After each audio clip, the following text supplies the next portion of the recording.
All right. Welcome back. Are you ready for some Jack Stanley? Our newest unlocked character next to Totno. That's right, because we have 5 characters again to close the story out. I love it. Let's go. Jack time, the truth.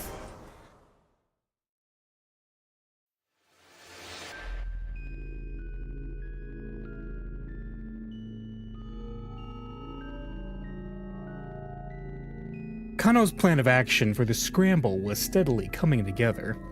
Stanley half listened as the young detective discussed the stakeout with the rest of the group. His own mind was still caught up with the question of what he himself should do.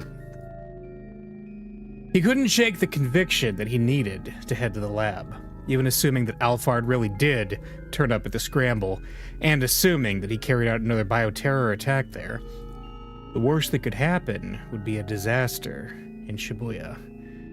Terrible though that might be, it would be far worse to let Alphard, who was already in possession of the Uwa virus, destroy the world's only supply of the antiviral.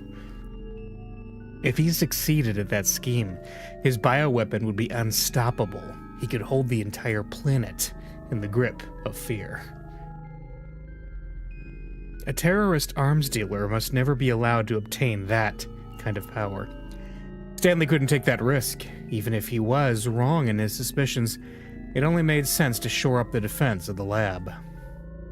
There was only one person he could count on now. Kanan. She was on the way to the lab already. If Stanley could alert her to his conclusions, it would make it that much harder for Alphard to carry out his plan. If nothing else, hopefully, she could buy time for Stanley to get there. Stanley approached Kano. "You need to go to the scramble without me," he said. "What?" Kano was visibly shocked. "Where's this coming from all of a sudden?" "Please, don't ask me to explain. Something has come up, and I have to see to it." Stanley hated having to do this. He wished he could explain everything. If he made any unusual moves now, though, there was a risk Alphard would pick up on it. There was no telling where the mastermind might be watching. It was better to keep his companions in the dark, just in case. "I understand," Kano said. "Do what you have to, and come back soon." "I'm sorry. I wish I could tell you more." "It's all right. I'll find a way to get by." Kano gave him the thumbs up. I love it. Oh, man. Kano is literally shaking RN. Literally shaking RN, yes. And now this is him literally thumbsing up. I love it. The sight brought back some painful memories. Up until just a few hours ago, Stanley had instinctively seen Kano was all too naive, and now he finally knew why. Kano was just like his younger brother, Frank. They might have looked very different, but in the way they mixed up their responsibilities with their personal feelings, they were totally alike. Stanley couldn't discount that naivete. In the end, that was all a part of the human condition. "Jack, are you really okay with this?" Frank cast an anxious look at his older brother as they made their way onto the University of Chicago campus. "It's my responsibility to look after you," Stanley told him. "As long as you take your studying seriously, I'm all for it." Frank had been worrying about tuition costs as they prepared for college. After losing their parents 5 years earlier, the two had struggled to get by. "Yeah, but..." Stanley set both hands on his brother's shoulders. "Listen to me, Frank. You're my brother, and I care about you. I just want whatever you do to be something you can be proud of." "All right, Jack, I hear you. And thanks." "Kano, promise me one thing." "What's that?"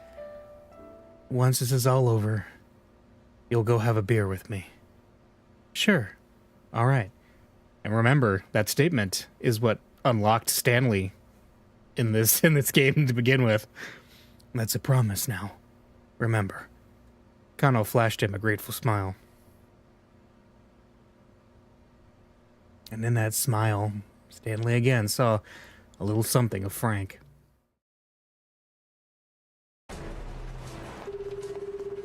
Hurrying out of Endo Electronics, Stanley dialed up Totno as he ran along. Let's go. We're gonna break the keep out on Totno. Once they'd made it past Shibuya Station, the roads were relatively clear. They ought to make it to the lab in no time. Totno's phone rang. It was Stanley. What's going on? He asked the American. What I'm about to tell you is mere conjecture on my part. But for now, let's assume I'm mostly on the right track. Stanley's voice was filled with tension. Totno braced himself for bad news. I think Alphard is heading to the lab. He's planning on hitting it to destroy the antiviral. Are you serious? It was even worse than he had feared. Alphard heading to the lab? Yes. You need to turn back right away. I'll go to the lab with Kanan. Is something wrong? Kanan asked, peering at him from the back seat. He couldn't hide the fact that he was trembling. She seemed perfectly calm, unfazed by the possibility of further complications. Perhaps she had already anticipated something like this happening. Did you hear me, Totno? Stanley said. This is an opponent who's out of your league. Turn back. I'll handle the... I can't do that, Totno replied, managing to regain his composure. My job is to get Maria to the lab as soon as humanly possible. Whether Alphard is coming or not doesn't change that. Don't be absurd. Even if you do have Kanan with you, you can't keep Maria safe and still win the fight that's coming. Maybe Stanley was right. Almost certainly he was. But Totno couldn't put Maria's life in danger by turning back in order to save his own. Kanan! Totno glanced at the young woman in the back seat. Yes? If Alphard shows up, don't worry about protecting me. Just keep Maria safe. You got it. That was all Totno needed to hear. I'll give my own life to protect that girl, if it comes down to it, he told Stanley. Fine. Have it your way then.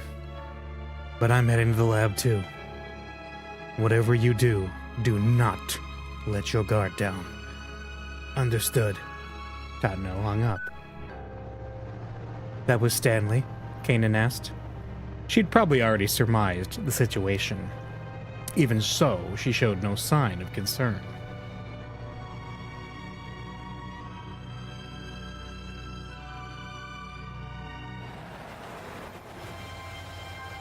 At last, the minivan arrived at Associate Pharmaceutical.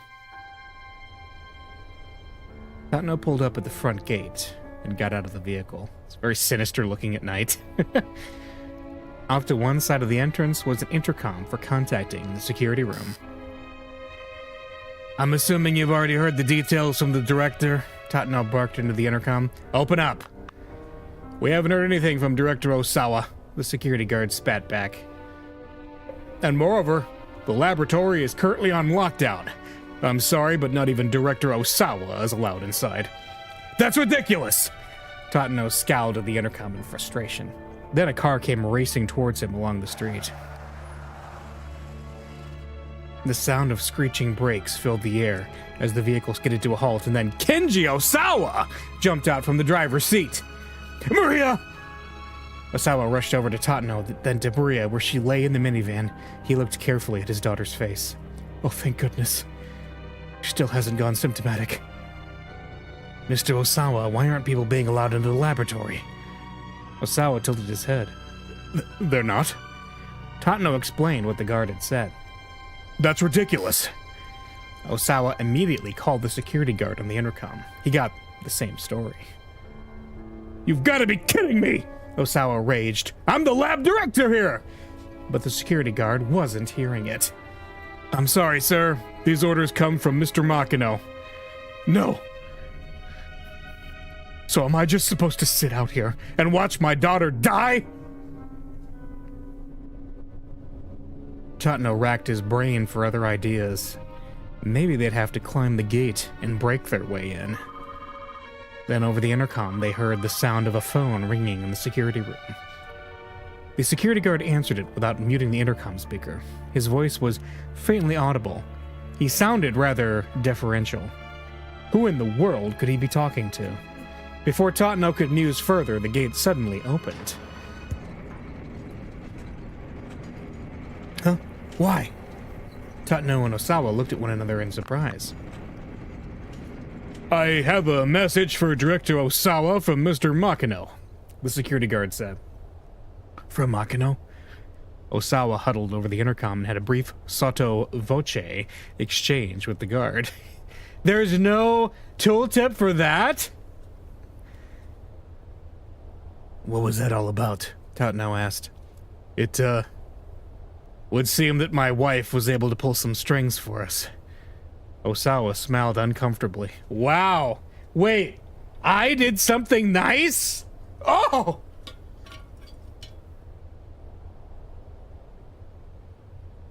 Oh my gosh! But my stock, what's going on with my stocks? What's going on with my stocks? No!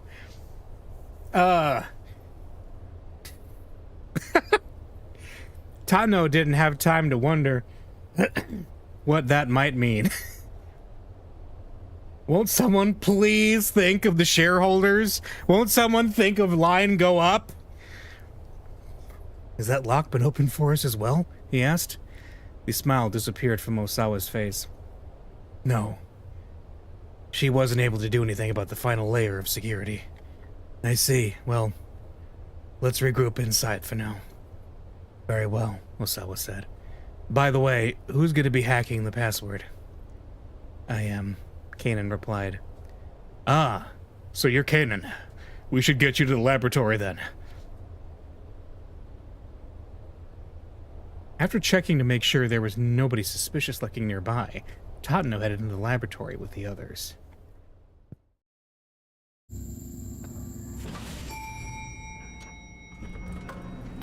It took about 20 seconds for the elevator to reach the first basement level. The biohazard storage area was evidently fairly deep underground. The doors opened to reveal a long, straight corridor. There was a door at the far end with a device at one side for checking IDs. Kanan approached the device, setting the laptop she'd borrowed from the security room on the floor in front of it. She affixed a scrap of paper with Kenji Osawa's password written on it to one side of the monitor. Then she connected a series of cables to both the laptop and the device. Tatano tried to contain his sense of urgency, focusing on keeping watch over Kanan as she worked. Kanan began to slowly tap away at the keyboard. Her screen displayed a series of numeric values that changed with each keystroke. She checked the changes carefully, timing the movements of her fingers according to some formula. The ID device let out a warning sound, and the display lit up. Incorrect password.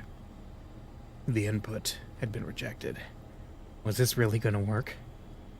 Tatano felt his impatience growing. Osawa's face showed a similar unease. Kanan turned to look at them. How many failed attempts are we allowed?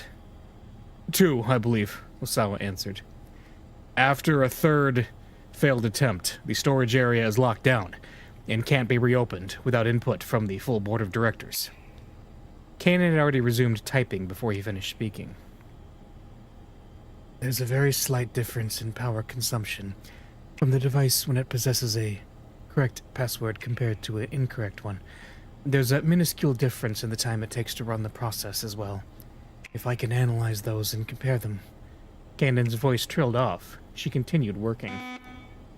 There was another warning sound. A second failed attempt. A single bead of sweat ran down Tatano's forehead. But Kanan didn't so much as bat an eyelash.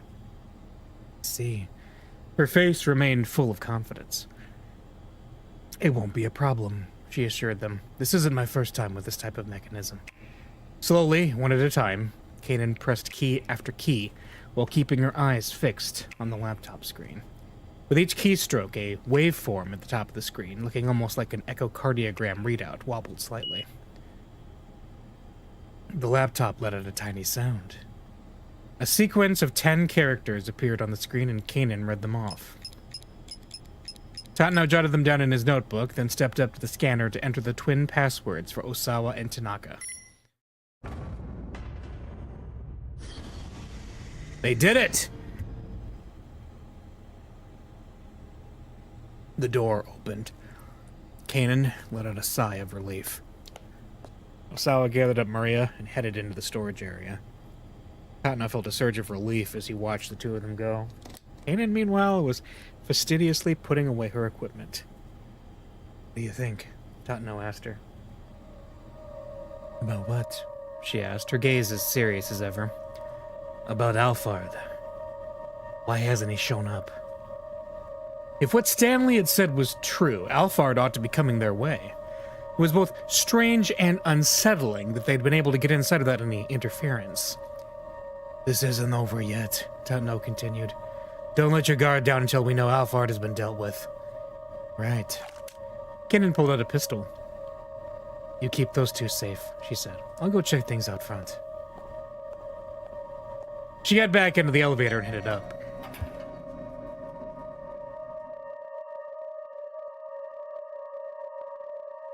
Ooh. Peep out? Oh, left alone in the hallway, Tatano was enveloped by an eerie silence. That's a great shot. I love it. I love like the creepy hallway. I love the weird green lighting. Everything about this shot's great. He drew his gun from its holster, then went into the storage area to join Osawa and his daughter. His cane and the soles of his shoes echoed on the hard surfaces all around. I genuinely like the Tatano redemption arc. Yes, this is great. At the end of the hallway, Tatano came to another door. He took up position there, determined to guard the two individuals inside. This was the only way in. Unless he's Alphard. If anyone was coming, they'd have to pass through here. Full disclosure, I know who Alphard is because I played this game before. On this channel, even. And I'm not saying. Putting his back to the door, he let out a sigh. A great weight of exhaustion settled over him. Too much had happened over the past few hours. It's Yanagishita, by the way. He'd recalled too many painful memories that had been long buried deep within his mind. And he'd realized that his whole life was rife with things he could never undo. You're coming. Then come on. Tatano aimed his gun down the empty corridor. Right now, he just needed to protect Maria. That had become his life's sole purpose.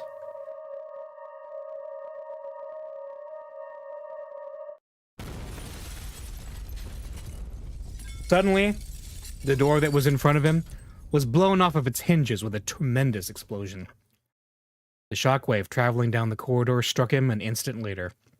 Tatano had neither the time to wonder what had happened, nor any chance to avert his fate. Uh-oh. Did we just get a bad end for Tatano? Oh no!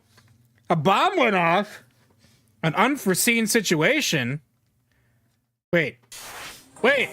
There wasn't a hint! Wait, show a hint. There are no hints after 18? What?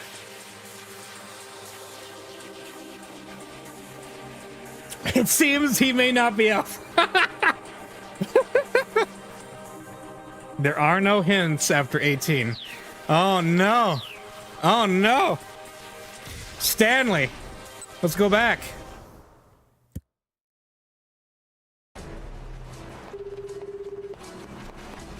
All right. It's Stanley. What's going on?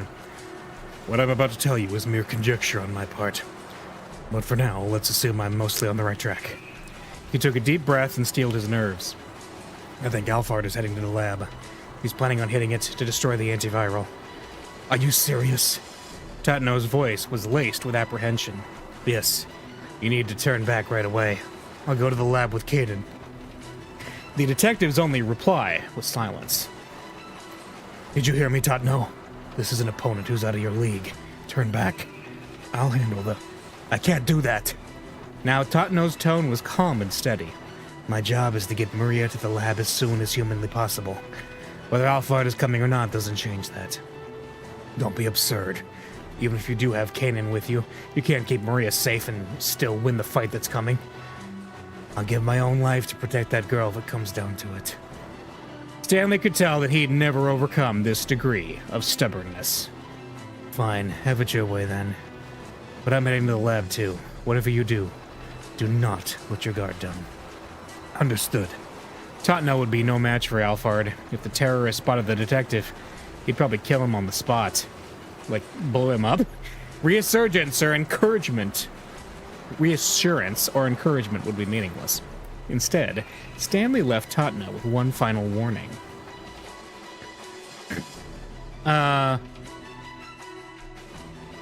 If it comes down to it, just shoot him. If you hesitate for a moment, he'll have you dead. Find some way to stall until I get you there. If he realizes we're onto him, you're done for. Just keep Maria safe. That's your job. Okay, this is gonna be important. I know it is. I'm trying to figure out, like, what exactly... shoot.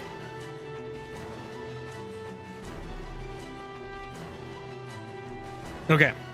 If it comes down to it, just shoot him. I think he already... He already said to keep Maria safe. Some way to stall.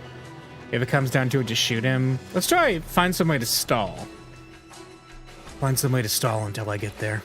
If he realizes we're onto him, you're done for. Totno hung up without saying anything. We're gonna play this out. I don't want to spoil it, because this is like peak. Stanley made it to his car, still parked on the roadside. Jumping in, he sped off toward the laboratory. Traffic had gotten pretty congested by the time he made it out onto the main road.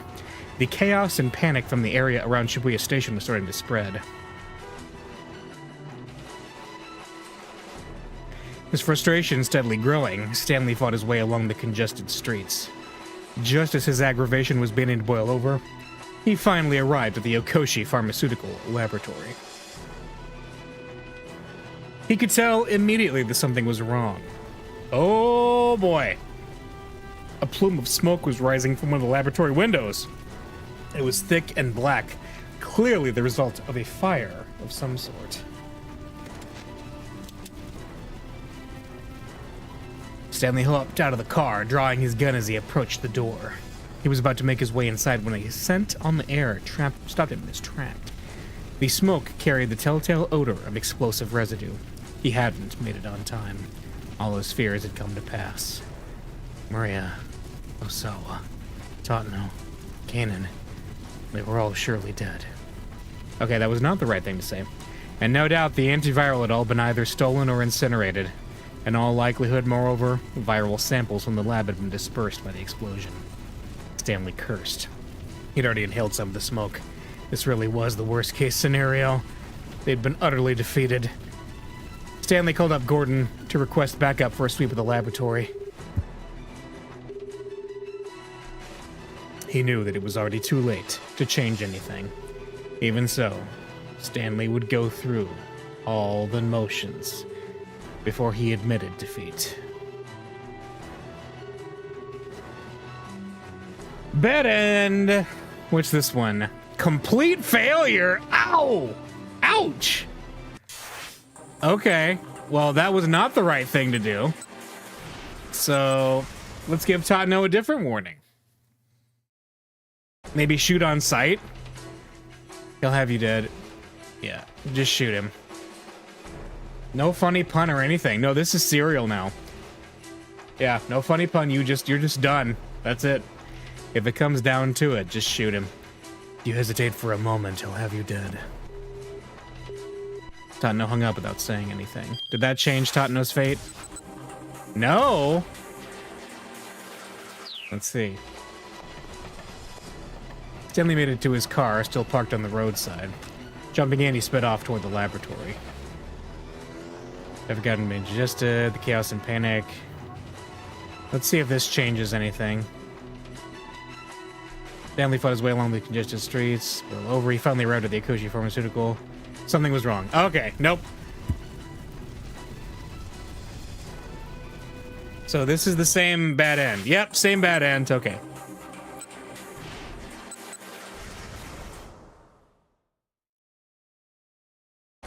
So do I have to tell him to just protect Maria?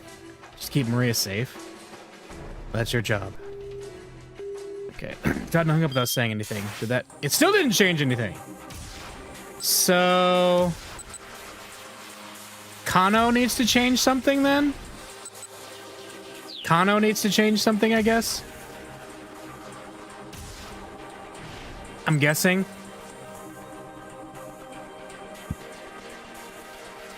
Let's see. In that case, let's just go to Kano and go out from there. Was there some reason that this guy would blow himself up under these circumstances at this specific moment? All right, reminder. Leland Palmer is actually a bad guy, possibly Alphard, and he has explosives on him. Or no, he has the UA virus vials that he was going to release, and a bomb went off. So let's see. As he lay dying, Kano had a thought. Oh, could it be? Had Stanley not come to the scramble because he knew this was going to happen? Not quite. Alright, that is a bad end. Okay. Number 65, a mysterious explosion. Okay, that's a confirmed bad end now. Let's see. Is there a different choice I can make with Kano? To sound defiant. You can't let that loose here? Let's see, and why is that? Because if you do, you'll be infected too. True, but so will all of the innocent bystanders around us. A thin smile crawled across Palmer's face. Did you come here to carry out a suicide attack, Mr. Alphard? Hardly. I have no desire to die here. All I want is to get a little of this girl's blood and then go quietly on my way. But that all depends on you, doesn't it? One with confidence. Hinted at something. Condemn the people of Shibuya to death.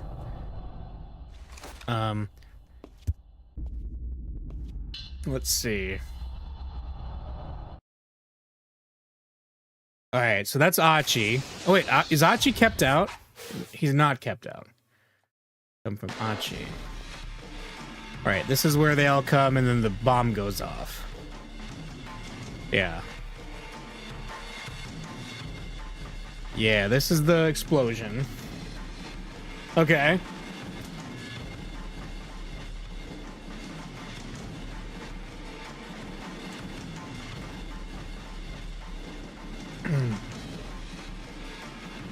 Is this...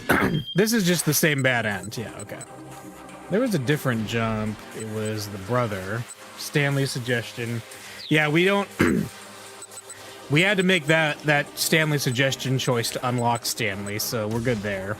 Minorikawa's story's over, Osawa's story's over, Maria's story's over. Tatano's bad ended, which Tatano is just a straight line so far. Stanley... Something is off here. Kazachi is kept out.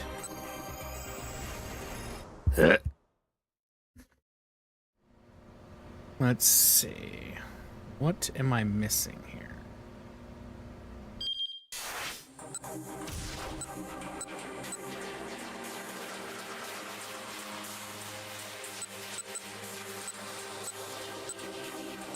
Yeah, waiting for Achi. What if we chose not to wait for Achi again? Let's see. Himself head to the scramble with Hitomi right away. Let's see if heading to the scramble does anything. See things. They decided to head to the scramble with Hitomi right away. This wasn't about whether he could or couldn't. He would do it. Okay, it's different. He had to do it. There was no time for doubt anymore. Hitomi, I don't like having to do this, but we can't wait any longer. Seeing the look of determination on Kano's face, she gave a tiny, reluctant nod. Her shoulders began to tremble. Hitomi, I'll be all right. I'm just a little nervous, that's all.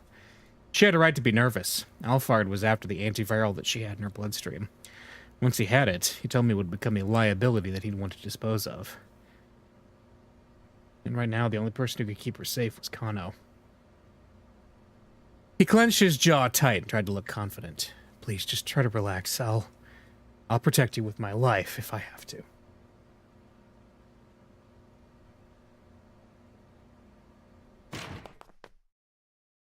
Protecting Hitomi is my job. Okay. Alright, never mind. It doesn't change anything. Okay. Kanan doesn't pick up. Let's see about Kanan doesn't pick up. Let's see if that changes anything. He had to help. How about Kano rushed into action? Let's see if that changes anything. Kano rushed into action. Wait. Okay, okay. Hasn't changed anything yet. Freeze! Kano drew his gun and trained it on Palmer. Nearby pedestrians scattered in fear. Seizing the moment, Achi darted in to protect Hitomi. Okay, there we go. We got it. All right, we unblocked it. Was this guy Alphard? The man arrived in front of Hitomi and began speaking to her. Hitomi, Maria, even Achi's father. This must be the guy who was responsible for everything. Achi felt a pressing urge to flatten him right then and there. Still, he knew he couldn't blow his cover until Kano gave the signal. Suppressing his raw emotions, he readied himself for action. Nothing happened. I have to set aside my hatred right now. I need to just focus on catching this guy.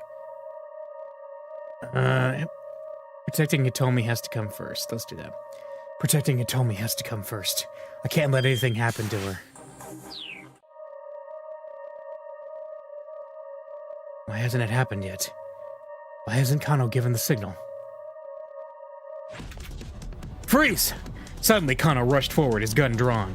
Ignoring the pain in his leg, Achi dashed for Hitomi as fast as he could. He cut in between Kano and Alphard, quickly pulling Hitomi out of danger. Hitomi!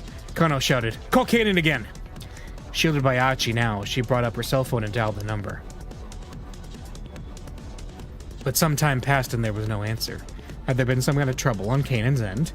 Looking increasingly worried, Hitomi tried calling several more times. Then Alphard withdrew some strange vials from the attaché case he'd brought. Kano's face wavered with alarm. This had to be the terrorist's trump card, then. Kano and Alphard were having some sort of debate. Achi couldn't hear the specifics, but tensions were clearly running high. Kano hesitantly lowered his gun. Okay. But that's just going to be a bad end. Yeah, that jump's a bad end. So, no.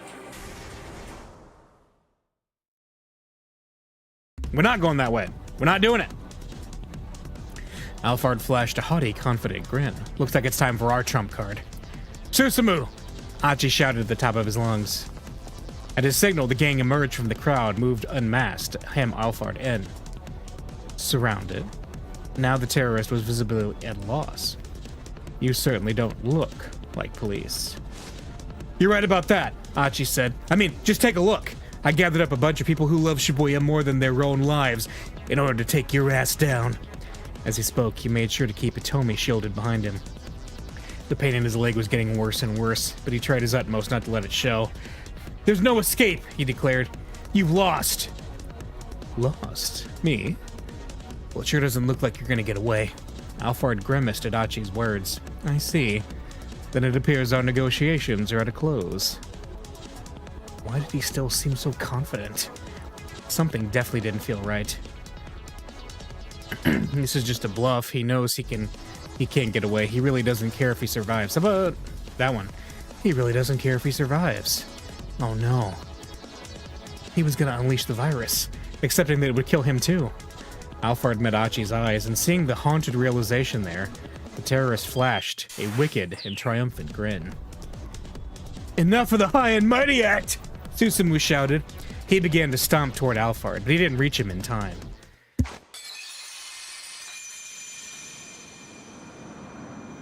And there it goes. The vial in Alphard's hand went sailing high into the air. Look out! Catch him! Catch him! Achi gestured for his comrades to fan out across the open space. And the bomb goes off. Then, out of nowhere, a huge explosion blew Achi clean off his feet. His eardrums ruptured and his world was engulfed in an eerie silence, as if time had stopped. As he lay crumpled on the pavement, the one thing that still rang in his ears was the tinkling of glass as countless vials smashed on the concrete. Well, that's the baddest of ends. Bad end, a mysterious explosion. Okay. So, what do we do to change things? Let's see if one of the other decision points will change it. Focus. Heading back, that Bill's gonna come too. Let's see. Some days you just can't get rid of a bomb. Exactly. Where's Batman when we need him? He hurt me and I'll hurt him back. That Bill is gonna come due. Hasn't it happened yet? Why hasn't Kano? No? Okay. So... Wait. Let's see.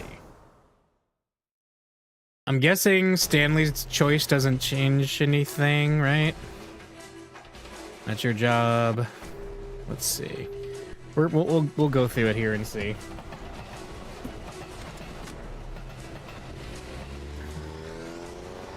Congested, yeah.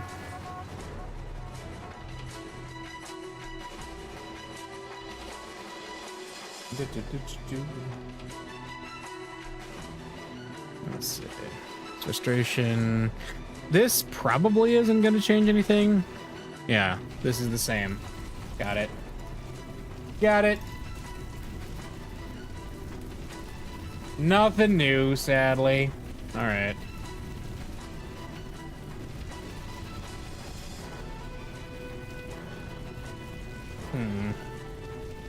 Boom of smoke. That's still his bad end. Bad end, bad end. Everything is bad-ended. Now, is there a choice somewhere we can make? Well, we know that Kano, we unlocked Achi, so that was the right choice. But it still leads to a bad end. What about this one here? Alphard's composure? Change that. But he still seems so confident. Something to... He knows he can't get away. How about that? This is just a bluff. He knows he can't get away. His only chance would be to try to spread the virus around and then take off while everyone was distracted. Which meant they needed to just grab the guy and be done with it. He shared Achi's opinion. Okay.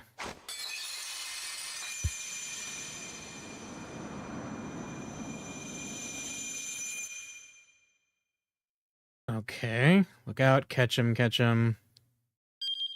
No. Hang on a second. So, Kanan doesn't pick up. Let's look at this from Kano's perspective again. I couldn't count on Kanan anymore. Right, so he does this. So what happens next? Achi darted in to protect Itomi, breaking the terms we agreed upon. All right, is this the same? Call Kanan again. Palmer open the attaché case. And that's when he produces the vials, okay. Shoot me, then shoot me, he said, assuming you don't mind this getting scattered about. That's still incorrect, but I'm curious. So there are no decisions for Tatano yet. There is a decision on calling Tatano, though. You shoot him if you hesitate, he'll have you dead. I know that seems helpful, but at the same time, that doesn't seem to actually fix anything. If only Minorikawa could do something here, but his story is ended. You know what? I think I'm gonna have to give up and just look it up real quick and see what to do here. Let's see. All right, we're gonna look it up. We're gonna throw in the towel and look it up.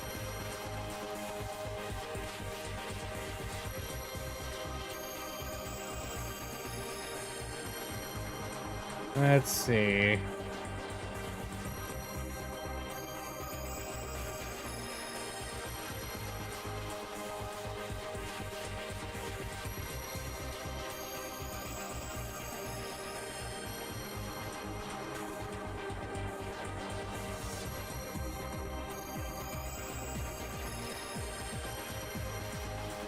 Okay.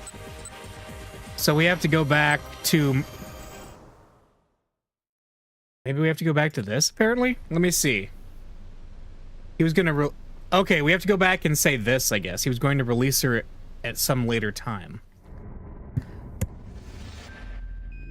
This is when Stanley was thinking about Alphard and, like, what Alphard was going to do with Maria. He was going to release her... Okay, that did change a bunch of things. At some later time. Since he'd gone to the trouble of infecting her with the virus, it only made sense. And Stanley could only think of one reason to release an infected Maria. To turn Shibuya into ground zero for a pandemic that would sweep through all of Tokyo. A virus with a mortality rate of 100% would have spread throughout the region before anyone even realized it. It would be impossible even to calculate the scope of such a disaster.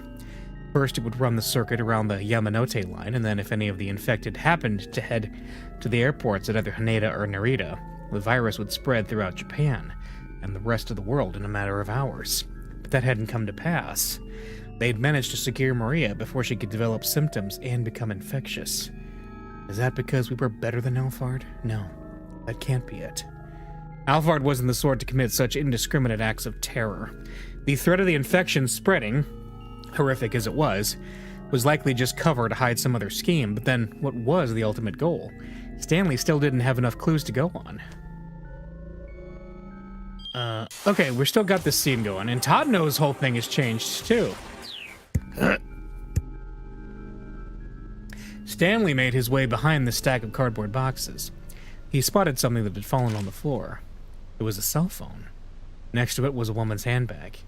Stanley unzipped it, held a jumble of makeup, tissues, and other personal effects, but nothing at all unusual. If he was going to find any clues here, it would probably have to be from the cell phone. Yeah, this is all new. This is all new. He tried turning it on. There was no response. It appeared to be broken. Let me see that, Daisuke said from behind him. I'll see if I can fix it. Do you think you can? Stanley asked as he handed it over. I won't know until I try, but that sign out front saying that I run an electronics shop isn't just for show. Turning his attention back to the handbag, Stanley searched it more thoroughly and found a photograph tucked inside that he'd overlooked on his first inspection. The hell? He stared at the image, swallowing the lump in his throat. We needed to hold it, Mr. Stanley. Course correction for his logic and reasoning spectacular. That's right. Not so fast. Ooh, keep out. Okay.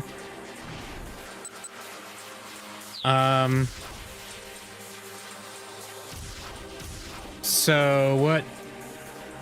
Interesting.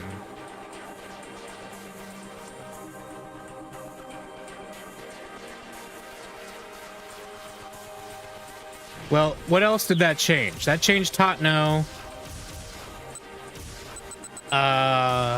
And Kano and Achi. Wow. All right, let's go to Tadano real quick. So Kajiwara did something. Let's see. Picked up. Yeah, that's Kajiwara. All came in from task force saying that Kano had found Maria and to take her to Okoshi Pharmaceutical. Yeah. Kajiwara's sacrifice.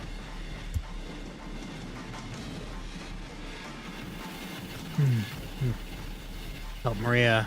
Yeah, made a promise to her father. Energy draining. And no, Kajiwara!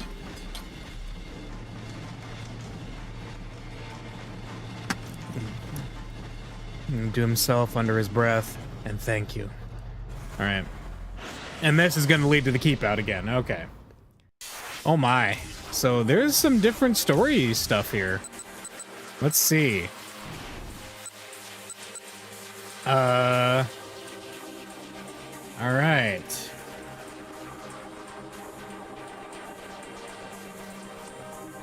So, 1905, Alphard's composure. Let's see.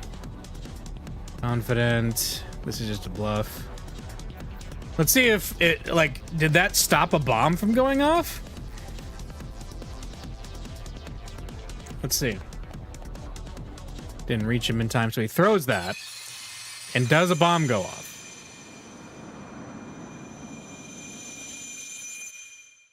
The vials in Alphard's hands went sailing high into the air. Look out! Catch him! Catch him! Achi gestured for his comrades to fan out across the open space. Oh! Whatever we did, disarmed the bomb. The vials seemed to almost vanish against the backdrop of the evening sky. How many of them had this guy even thrown? There was no way to tell for sure. And if even one of them broke open, it would be a death sentence for Shibuya. They had to make sure they caught them all. Spinning around in the midst of the chaos, Achi saw Susumu catch one vial deftly. Many of the other gang members appeared to have done the same. There's one more! Over there! The desperate shout had come from Hitomi.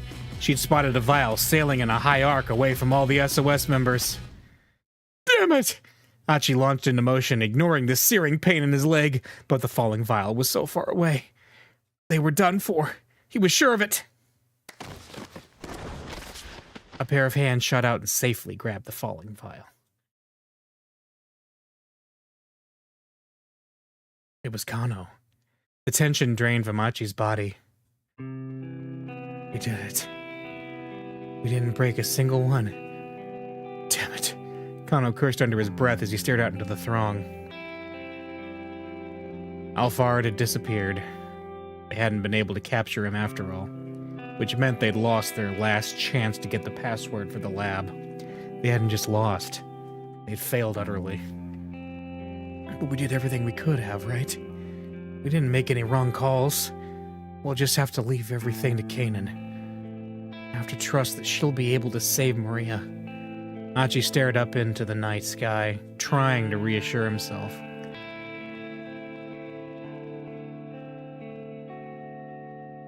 A bad end? A failed capture? Oh, man. Yikes. Okay.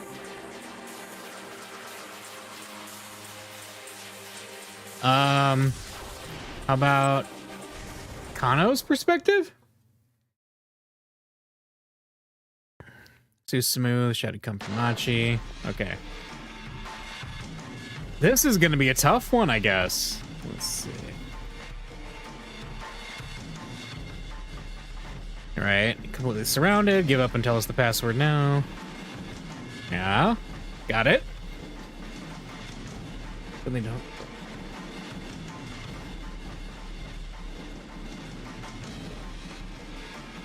Yeah, having played a lot of other visual novels that have like a skip button, if you've already seen a scene, and then you can just like skip through it super fast. I wish this game had that. Let's see. Shame. What a shame.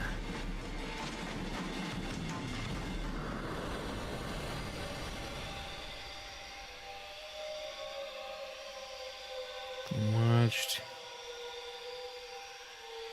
Out. Catch him. The hurling vials. Okay. And out. Figured to catch one that was heading straight toward him. As he did, cuts out of Palmer speeding away. Kind of made up his mind on the spot. There was only one right call here, and he needed to make it.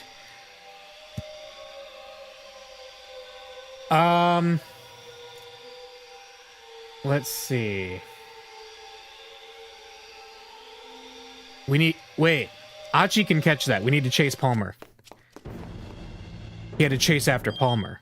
Because Achi then can catch it. It didn't matter if he didn't grab the vial. Something about the way this was playing out made Kano sure of it. Calling upon all his rugby training, he broke into a sprint. Rugby? Deftly dodging through the crowd, Kano kept Palmer in sight. He would catch him. One way or another, he was going to bring this bastard down. Steadily, he gained on his quarry. At last he drew it within striking range and immediately dived into an expert tackle. He caught Palmer around the waist. Their bodies collided with violent force. Oof! Palmer went down flailing and hit the pavement hard. Even then he tried to resist, but Kano straddled him and held him down. "Tell me the password!" Kano snarled. The kidnapper sneered triumphantly. "You made the wrong choice." "Wrong choice? The Ua is out now. Now nobody can be saved. You've just killed everyone in the city." "No!" Kano shot back. "Nobody's gonna die." "And what makes you so sure of that?" "The way you fled the scene just now. If the virus had really been in those vials, you could never have hoped to escape infection. Running off on foot would have been pointless."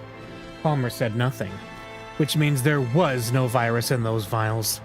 They were just a decoy in order to buy time to escape. Now Palmer gritted his teeth and glared up at Kano. The look on his face confirmed the detective's hunch. But more importantly, it was your eyes. You didn't have the eyes of a man who was putting his life on the line. "My eyes? Who do you think you are, Sherlock Holmes? Oh no! Who do you think you are, Sherlock Sholmes?" "I know full well the look in a man's eyes when he's willing to die." Yep. In the back of his mind, Kano replayed the moment when Tatno doused in gasoline, marched into that financial office to talk down a would-be arsonist. "Now then, the password! Give it to me, now!" Kano tightened his grip on Palmer's collar, but the man just gazed back at him with an icy glare. "Let me have Itomi-osawa's blood. That was our original deal." Kano wasn't surprised. He'd known it wouldn't be easy to get him to talk. Maybe it really would be impossible to strike a deal without Kanan, but if getting her on the phone wasn't an option, Kano had to figure something else out. Sweat beaded on his brow as he cast about for ideas. Then he happened to catch sight of a car that had been overturned by an accident nearby. What is it?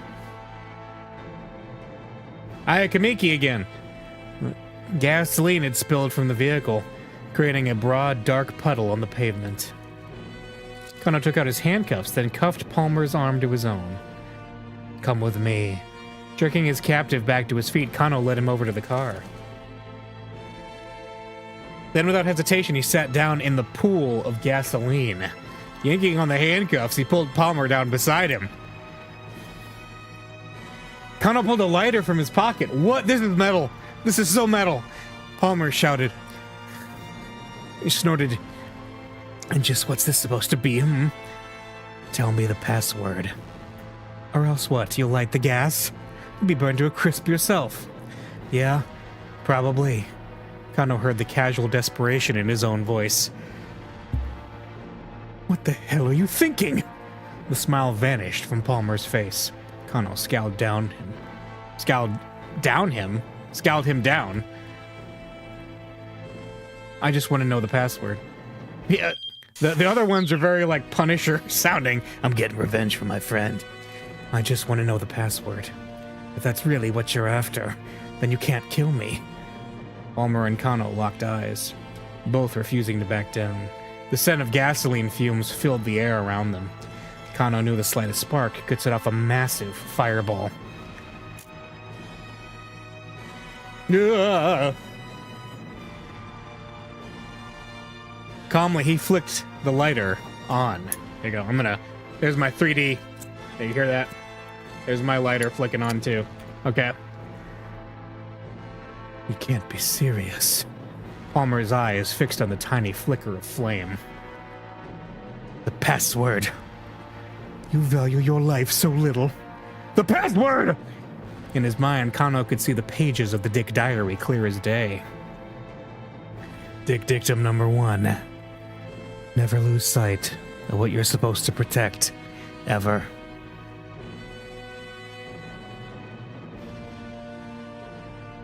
Palmer glared in defiance. Kano brought the lighter closer and closer to the gasoline. He could practically feel his own life growing shorter as his hand descended. And yet he felt no trace of fear.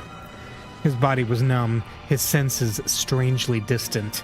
Time seemed to slow, the world around him dissolved into a blur. He was surprised at how calm, how remote he felt. You're in the midst of this life or death confrontation. And then far in the depths of Palmer's eyes, he saw the barest hint of doubt. He fixed his gaze on that point of weakness and did not look away. Palmer's shoulders slumped perceptibly. Now Kano was certain of it. This was a man who had never put his life on the line before.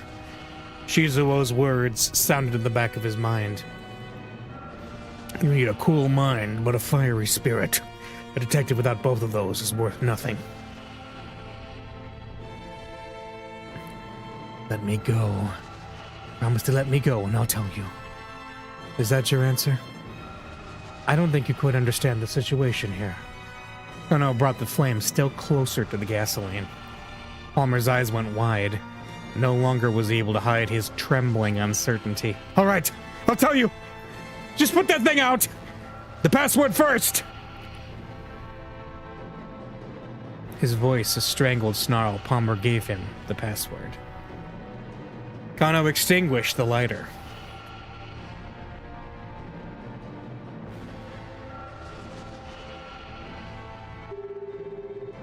That was something.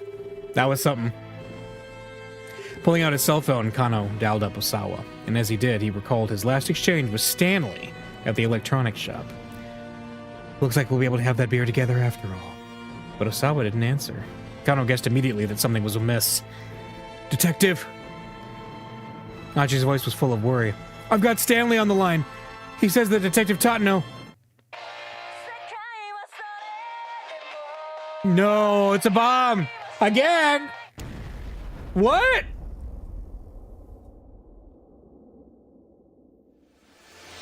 Is it just gonna cut to a bad end here? No. I don't know, you didn't get to hear the rest of Achi's words. A thunderous blast hurled him to the pavement. Where had the explosion come from? His lighter certainly hadn't set the gasoline ablaze. Kano hadn't been that clumsy. So what had happened? Only one possible answer came to mind. Palmer had blown himself up. But that only confused Kano further. His captive had already given up the password. What would prompt him to set off a bomb at this juncture?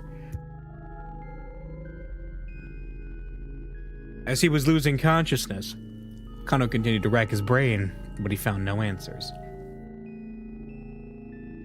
Bad end. Number 67. A mysterious explosion. Alright, we gotta jump to Stanley then.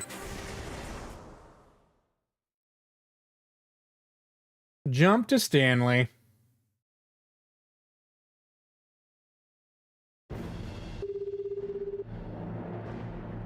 Yeah, this is gonna be tough. Dialed up Osawa. Stanley, okay. We'll get Stanley's storyline going again. All right.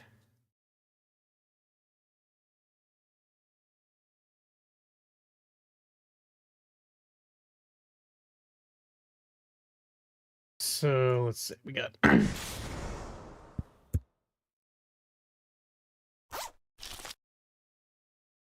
Turning his attention back to the handbag, Stanley searched it more thoroughly and found a photograph tucked inside that he'd overlooked on his first inspection. What the hell? He stared at the picture, swallowing the lump in his throat. It was a photo of Maria, standing next to another young girl. There was something written on marker on the back. Me and Kanan, 7:30. Stanley hurriedly flipped the photo back over and looked at it again. What does this mean? The girl in the photo with Maria looked nothing like the Kanan who had been there at Endo Electronics, who had left with Maria and Tatno just a few minutes ago. But if the girl they were working with wasn't Kanan, then who was she? No. No. No! Stanley felt his blood run cold. Could she be?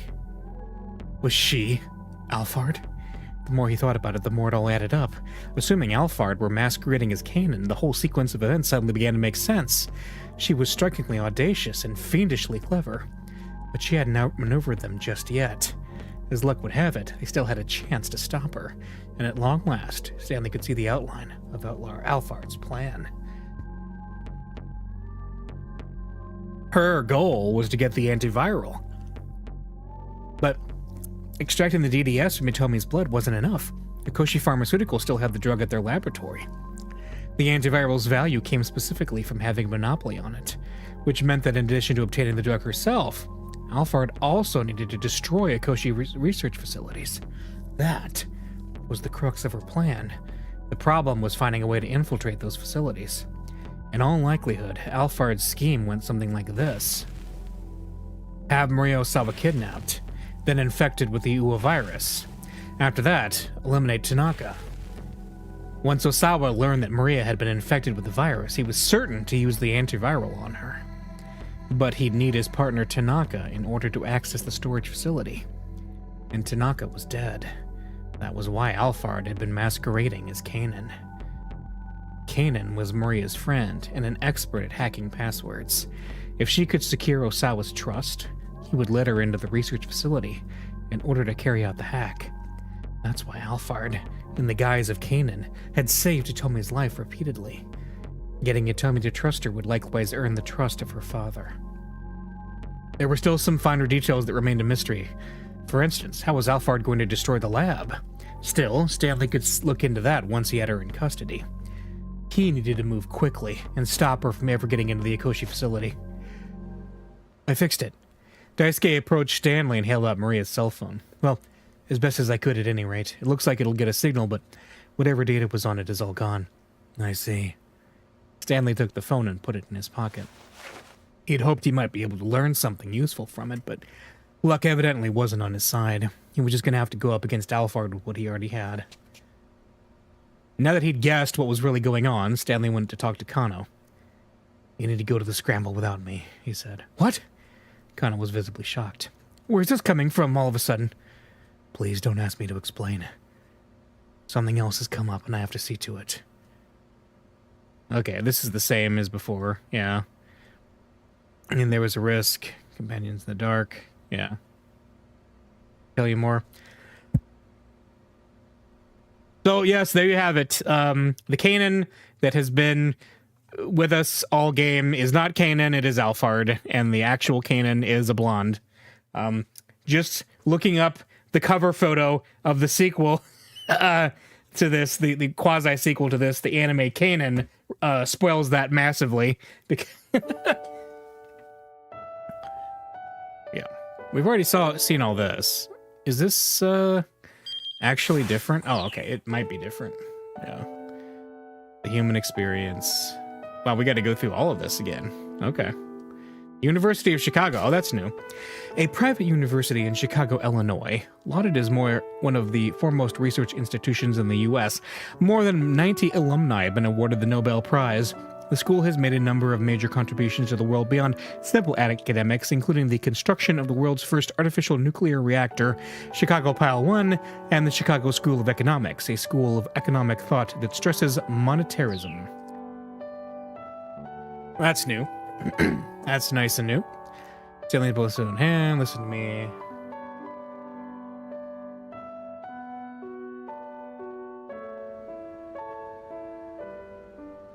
I'm all over, you got to be with me. Yep.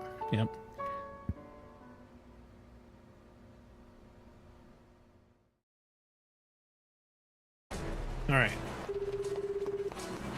Hurrying out of into electronics, Stanley dialed up Totno as he ran along. Listen carefully, your life may depend on it, he said as soon as Totno picked up.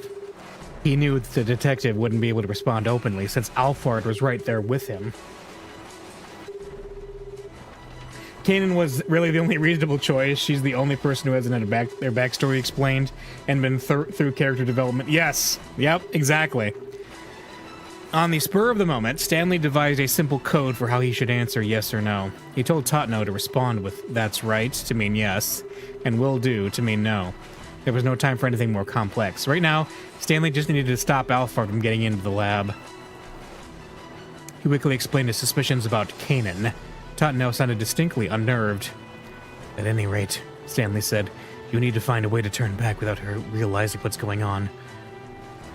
Will do, Totno replied. So he was going to head to the laboratory despite Stanley's instructions. Saving Maria is your top priority, isn't it? That's right. The detective's affirmation was firm. All right, then. Guess I'll have to head that way myself. In the meantime, do not let her inside that lab. That's right. Totno was no match for Alphard. If she figured out what was going on, she'd probably kill him on the spot. Reassurance or encouragement would be meaningless right now. Instead, Stanley left Totno with one final warning. Ah! Stall. Find a way to stall, maybe? Find some way to stall until I get there. If she realizes we're onto her, you're done for. Totno hung up without saying anything. Yeah, this is different. This is very different. The area around Dogenzaka was in disarray. The government had declared a state of high alert, and the people on the street were milling around uneasily, unsure just what was going on. Modern-day Japan lacks both the infrastructure and the legal framework to properly deal with a large-scale bioterrorist threat. Coordination between the police, Japan's self-defense force, the JSDF, health centers, and so forth would be a monumental task. In all likelihood, if a bioweapon was ever unleashed there, the target site would fall into chaos. The main roads had been blocked off and automobiles and motorcycles were at a standstill.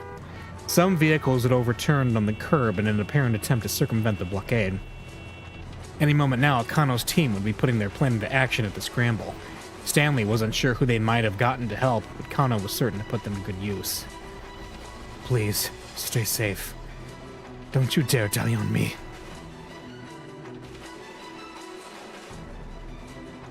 Stanley prayed silently as he darted beneath the railway overpass. He made it to his car, still perked on roadside and fortunately beyond the blocked-off area. Jumping in, he sped off toward the laboratory.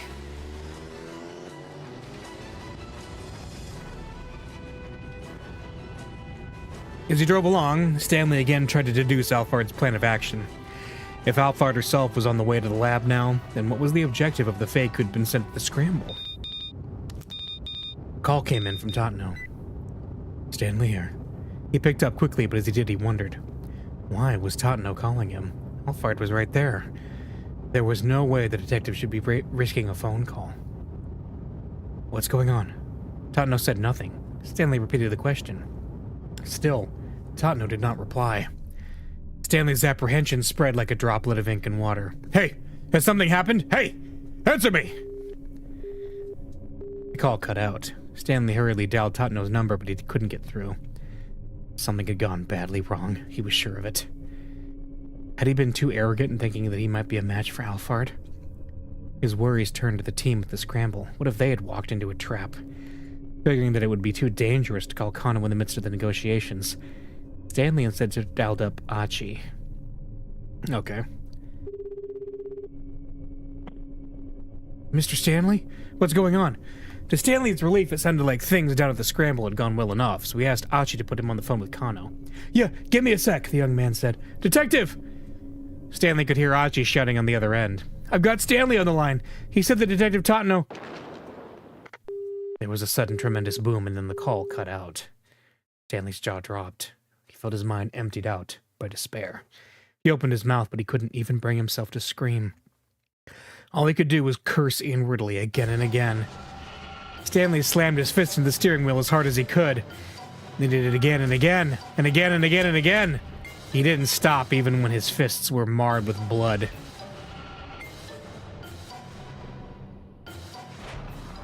Oh boy.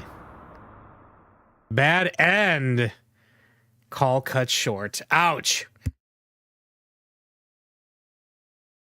Well, it is time to jump to Totno and maybe make some different decisions.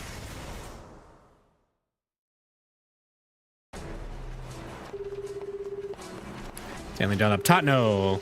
Here we go.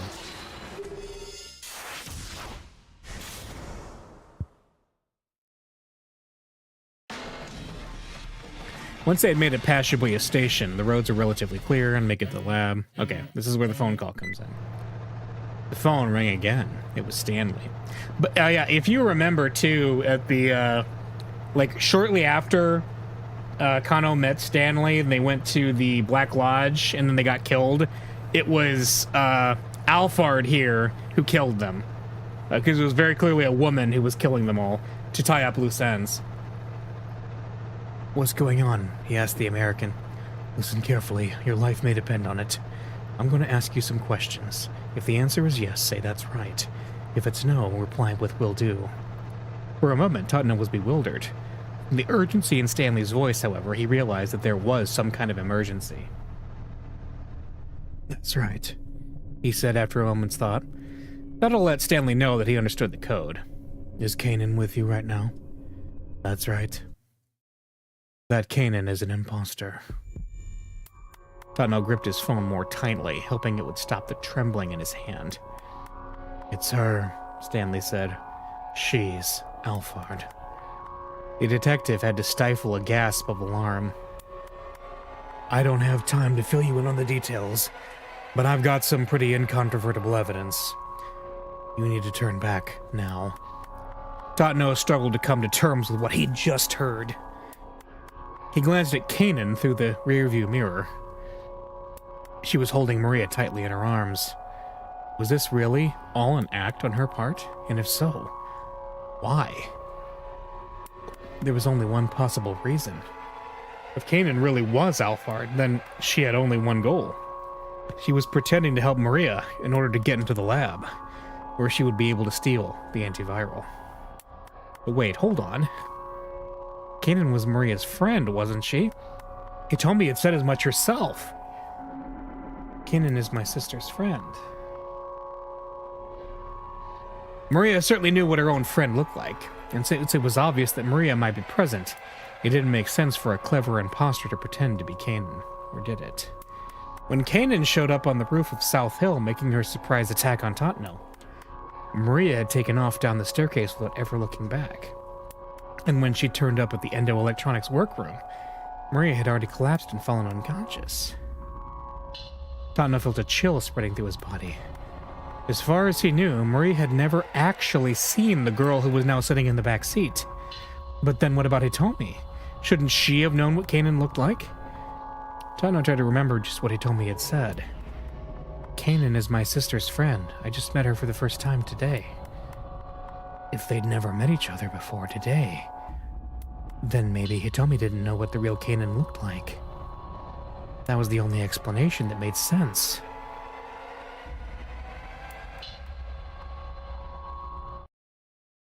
Hey, Totno, are you still with me?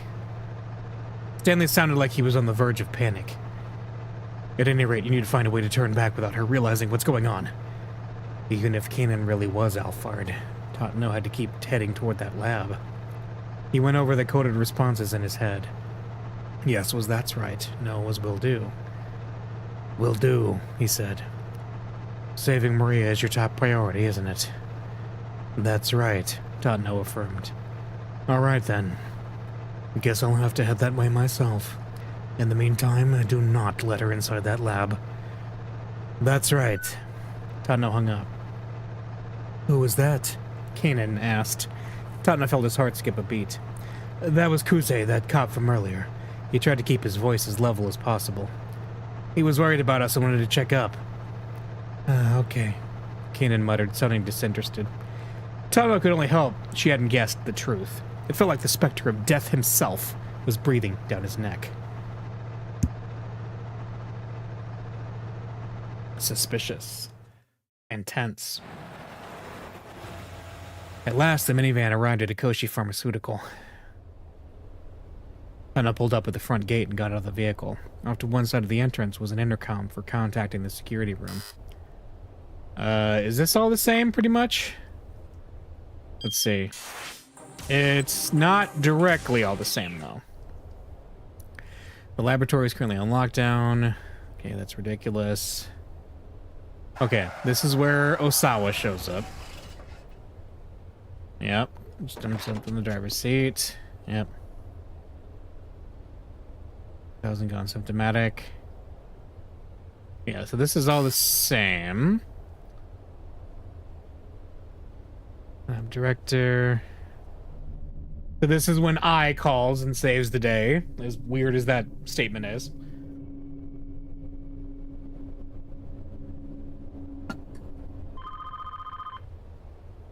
Side of a phone ringing. There we go.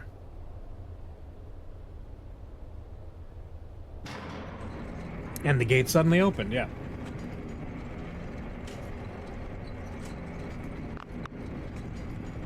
I have a message for Director Osawa from Mr. Makino, the security guard said. From Makino? Hurried over, thought it was exchange. Oh, that's right. Seemed that my wife. After Osawa left home, I had a change of heart. Even if it meant losing everything, she decided she wanted to save Maria's life. Although Maria was not Ai's real daughter, it turned out that the time they'd spent living together had sowed the first seeds of a familial bond. Interesting. That's nice. Do anything about the final layer of security? Okay. Kanan replied. Oh, so you're Kanan. I should get you inside. Kanan followed. Uh-oh. Okay, now things are gonna change. If Kanan really was Alphard, Totno couldn't let her into that lab. But without getting that lock open, there was no way of getting Maria, the antiviral she needed to survive.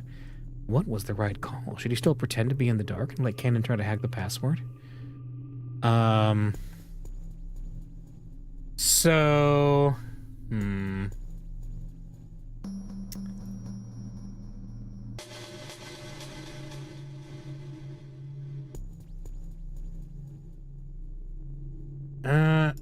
let's see. Let's let her in. He was going to have to let her into the lab. Totno had made up his mind. Is something the matter? Osawa asked warily. No, it's nothing. Then if you would be so kind. Osawa led the way. Kanan and Totno followed him toward the storage facility.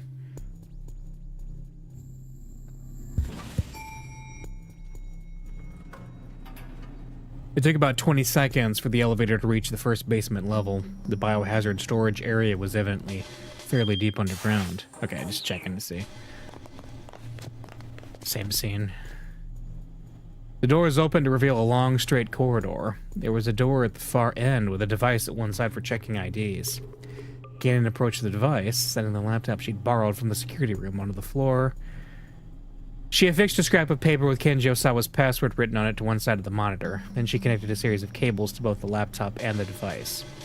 Totno kept his hand on his holster as he watched her work. Tap away, screen displays. This is the same one, I think. Yeah, this is the same text. Is this really going to work? Totno felt his impatience growing. Failed attempts, 2. Okay.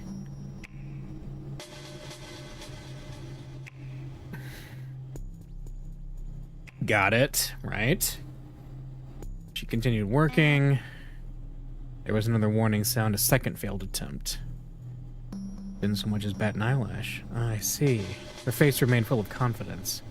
It won't be a problem, she assured them. This isn't my first time with this type of mechanism. Keeping her eyes on the screen, a waveform at the top of the screen looking almost like an echocardiogram. Right. The laptop let out a tiny sound. A sequence of 10 characters appeared on the screen, and Kanan read them off. Totno jotted them down in his notebook, headed over to the scanner to enter the twin passwords for Osawa and Tanaka. I wonder if this is still going to end in the bomb going off, though. Let out a sigh, gathered up Maria. Okay. Get out. As soon as Osawa and his daughter were out of view, Totno drew his pistol. Kanan arched an eyebrow. What do you think you're doing? Just get out of here. Totno pointed the barrel of his gun at Kanan's face. Silently, she did as she was told, turning and walking toward the elevator. He followed a few paces behind. She gave no hint of resistance. Now Totno needed to let Stanley know that they'd successfully opened the laboratory door. He pulled out his cell phone as he followed her into the elevator. As soon as he did, Kanan pressed herself flat against the wall. Whoa! The sudden explosion from within the corridor sent Totno careening off balance. He slammed into the elevator wall. Then as he lay in a daze, the elevator doors slowly closed and the cab began to rise upward. Totno could tell that the impact had broken several of his ribs. Blood rose up from his throat and filled the inside of his mouth.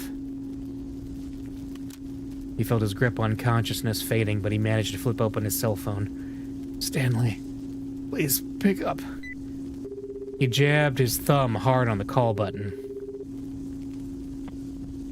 Stanley here. What's going on? Hey, has something happened? Hey, answer me! But it was too late for Tatano even to hear Stanley's voice. Okay, that's not the right end. Got it. A wordless warning. Okay. Okay.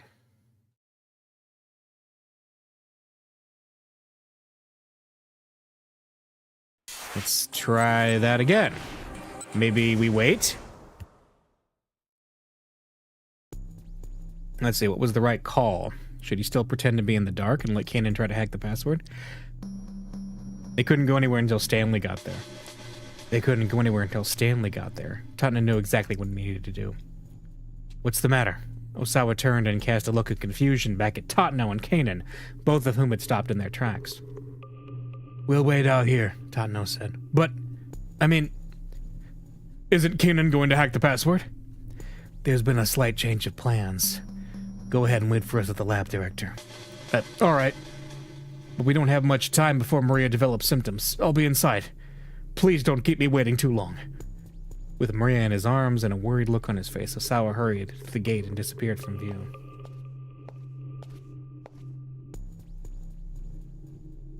What do you think you're doing?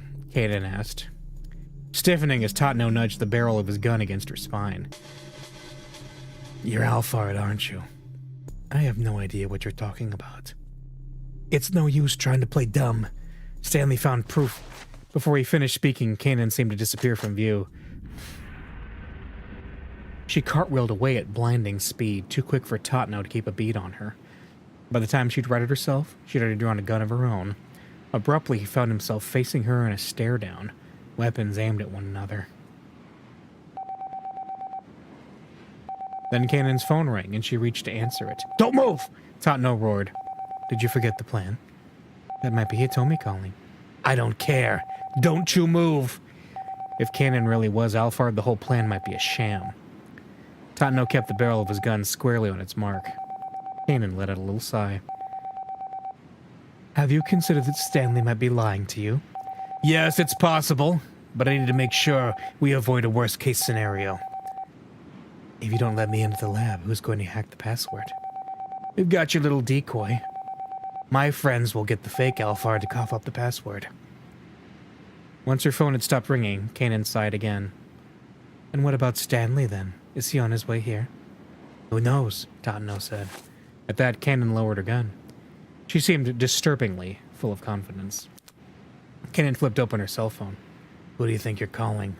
Tatano adjusted his aim, pointing his gun at the young woman's head. Look, I'm going to call Hitomi and have her clear up these suspicions you have about me. You don't have the time for this right now. Wouldn't you agree? Kanan stared back at Tatano, cell phone in hand, waiting for his reply. It doesn't matter what Hitomi says. I trust my own judgment. Stop. This is the sort of nonsense we don't have time for. Doesn't matter. Yeah. It doesn't matter what Hitomi says. I trust my own judgment. Your own judgment, huh? And is that always correct? Kanan began punching in numbers. She never took her eyes off Tatano as she waited for Hitomi to pick up. She's not answering. Kanan hung up and tried calling again. It's me. It looked like she'd gotten through this time. That detective doesn't trust me. Apparently he thinks I'm Alphard, not Kanan. After a few moments, Kanan held the phone out to Tatano. Here, Hitomi says I'm definitely Kanan. Tatano didn't reach out for the phone. Instead, he advanced on Kanan with his gun still on its mark. This is a farce, Tatano spat. Hitomi's words don't mean a thing. You might be Kanan to her, but you aren't to me. I don't even know if there ever was a real person named Kanan in the first place. So maybe you're Kanan, and you're Alphard. Kanan shook her head, then put her phone away. If you're really Alphard, then you don't actually need to hack the password, Tatano said. I'm guessing you've already gotten it from Tanaka, which means you'll be able to get your hands on the antiviral as soon as you get into that lab. Kanan didn't so much as flinch. The only thing stopping you is the antiviral still in Hitomi Osawa's body. Possessing the antiviral and having a monopoly on it are two very different things. You want to eliminate Hitomi. That's why you lured her down to the scramble. Am I wrong? If that's true, then how am I planning on getting rid of her? Using this so-called substitute Alphard or something? Yes, that's right. Tatno couldn't be certain, but he couldn't think of any other way. Kanan let out a laugh. You don't know the first thing about Alphard, she said. Alphard keeps the outlines of his plans blurred, so that his deliberate actions just get lumped in with the coincidences. That's the crux of all his plans. That's how he's able to pull off his schemes by himself. He'd never solicit help from a third party. The words seemed like they were Kanan's, but also seemed like they were Alphard's. Whatever the case, Tatno had to let Kano know that Hitomi was in danger. With his gun still at the ready, he got his phone out and called the detective.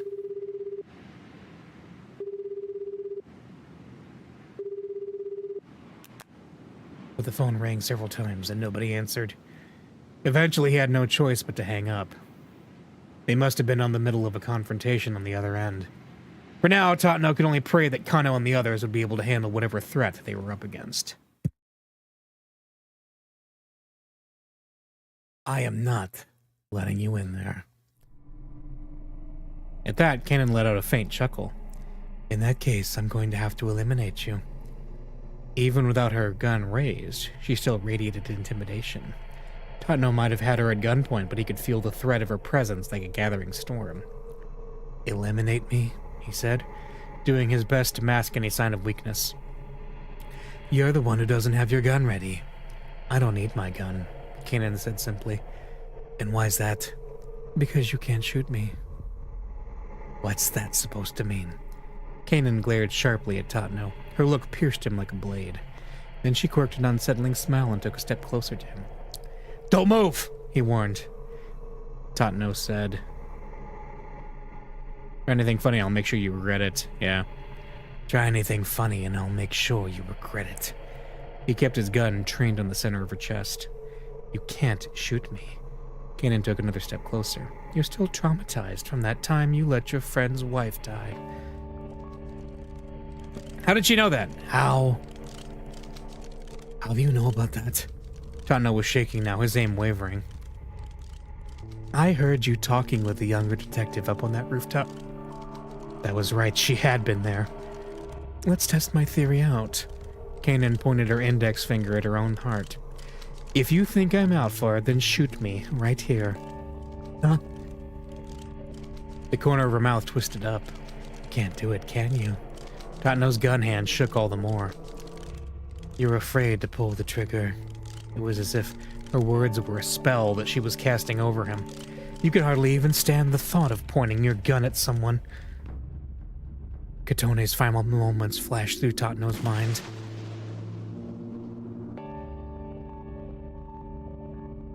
If he hadn't fired back then, maybe Katone would still be alive. Your friend's entire life was changed because of you. Why hadn't he tried to talk the culprit down? He knew the reason why. Because he'd loved Katone. He'd still loved her even after she'd become Daisuke's wife. His desire to be the one who saved her had warped his sense of judgment when things had come down to the wire. Tatno, do you not enjoy being with me? There was a forlorn look on Katone's face. It wasn't that he didn't enjoy being with her. Her very presence soothed him. But the more serious their relationship had grown, the more it tore at Tatno's heart. The truth was that he didn't really know what happiness was, and so he was incapable of making someone else happy. It was possible he'd want Katone to be smiling always, and that meant her being with someone other than him. I think it would be best if we stopped seeing each other. Tatno blurted out the words bluntly, and Katone's face fell. He hadn't broken up with her because of any lack of feeling for her. Rather, the impulse had actually sprung out of his pursuit of human warmth and his growing fear of losing it. He'd just been so uneasy. More than anything, he'd been afraid that he wanted too much love and affection from Katone.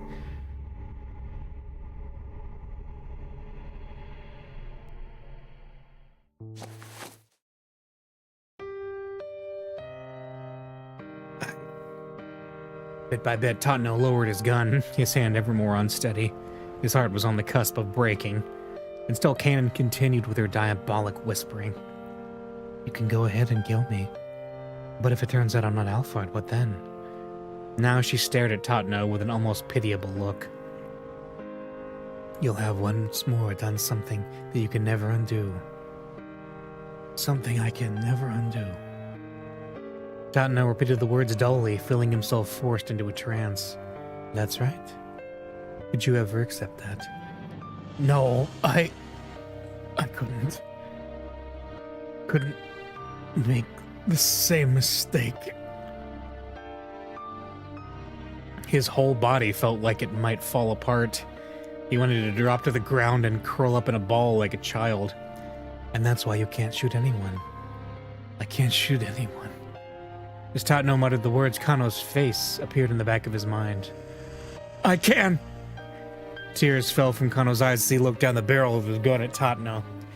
He'd become a detective who didn't lose sight of what he was supposed to protect no matter the situation. Tatno had nearly forgotten. Nearly abandoned his inward promise to be a detective worthy of that final salute Kano had given him. He brought his gun back up to bear. Don't be absurd, Kanan mocked. You can't shoot anyone. Actually, I can. The words creaked dryly from Tatno's throat. And there's something I'm supposed to protect. I can shoot. The memory of Kano weeping but taking aim had given him the resolve he needed to face down an opponent who ought to have terrified him. I learned that from someone who was terrible at his job. Kanan's eyes went cold. Immediately, she lifted up her gun again. Once more, their eyes locked, sparks of hostility crackling between them. But almost immediately, Tatno could sense the difference in skill between his opponent and himself. The young woman radiated a deadly aura. The force of her stare was like a knife pressed to his throat. She had borne witness to carnage and bloodshed the likes of which he couldn't even imagine. He couldn't win this. She would kill him. Guaranteed. Tatno braced himself for death, never taking his eyes off Kanan's. If nothing else, he needed to buy time for Kano to get that password. But could he do that, given the opponent he faced?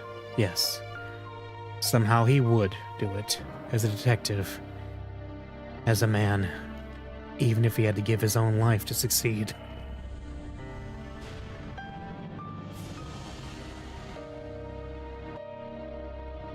Even if it couldn't come close to making up for the sins he had committed.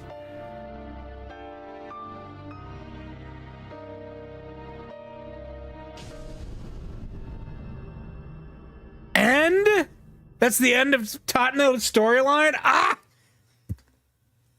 End of his story. And... oh my gosh. Oh. Oh. Oh my. Alright. Stanley. Help Stanley.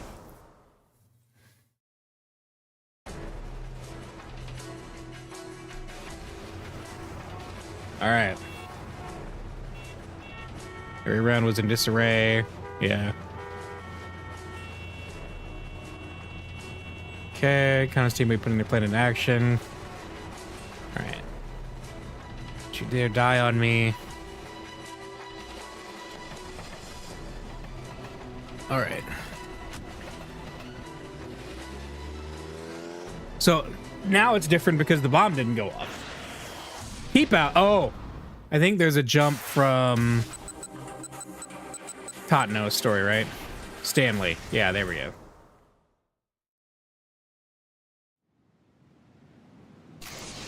Alright.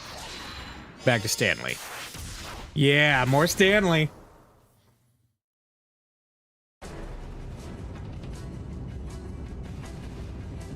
As he drove along, Stanley again tried to deduce Alphard's plan of action. If Alphard herself was on the way to the lab now, then what was the objective of the fake who'd been sent to the scramble? To act as it to get Atomi's blood? Well, no, because...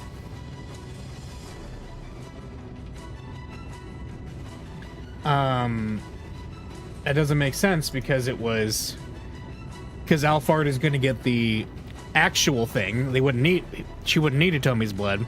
Indiscriminate terrorism doesn't make any sense. Act as a decoy. To act as a decoy. Surely that was the imposter's purpose, but it wouldn't be a simple matter of providing a brief distraction. Alphard had been careful to wipe out almost everyone she'd associated with in the past. That was precisely why all of her defining characteristics, such as age and sex and nationality, had been unknown. It was unthinkable that she'd allow this decoy, who was almost certainly knew who she was, to stay alive. And since Hitomi carried the antiviral in her body, Alphard likely wanted to get rid of her as well. In all likelihood, the terrorist mastermind was planning to steal the antiviral from the lab. But as long as some of it remained in Hitomi's bloodstream, she wouldn't have a monopoly on it. Aha! Stanley suddenly blurted aloud. He just realized what Alphard hoped to accomplish at the scramble. She meant to eliminate both Hitomi and her own decoy at the same time. The question was how. Beginning with her bombings in Chicago, Alphard had made frequent use of remote-controlled explosives. It was likely that she'd opt for something similar here as well. But she wasn't going to be at the scramble herself, so how in the world was she going to trigger the explosion? Was there some clue to be found in something she'd said or done earlier? Think. Try to remember. Think. Try to remember. If he didn't do something, everyone at the scramble was probably going to die. Then as he desperately racked his brain, he remembered something Kano had said. It had been while they were at the scene of the minivan explosion together. He said he heard a cell phone ringtone at the time of the explosion. Not sure if that's significant, though. Stanley recalled the recent exchange between Alphard and Hitomi. The two had called each other cell phones. Alphard hadn't really been checking to make sure she had the right number. She's been checking to make sure Hitomi hadn't changed her ringtone. That was it. The bomb was set to detonate in response to a specific piece of music, and the ringtone in Hitomi's phone was the trigger. Where could the bomb be hidden then? Stanley didn't have time to think. He needed to alert Kano and the others right away. Got up right next to the decoy Alphard. Nope. It might be a mistake to call him under the circumstances. Maybe he couldn't risk calling Kano, but he could call Hachi. Stanley dialed Hachi Endo's number. Please don't let me be too late, he muttered to himself as he waited for the cell to connect. But although he called repeatedly, Hachi still didn't pick up. Was he already too late? Stanley dreaded the answer to that question. Keep out? Oh no.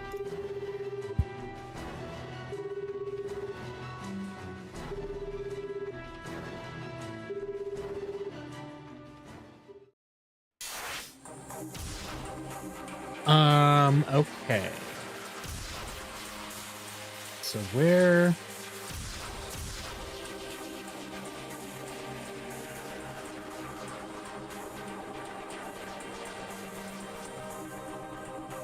Let's see. Oh, we have to prevent her from doing the call, I think.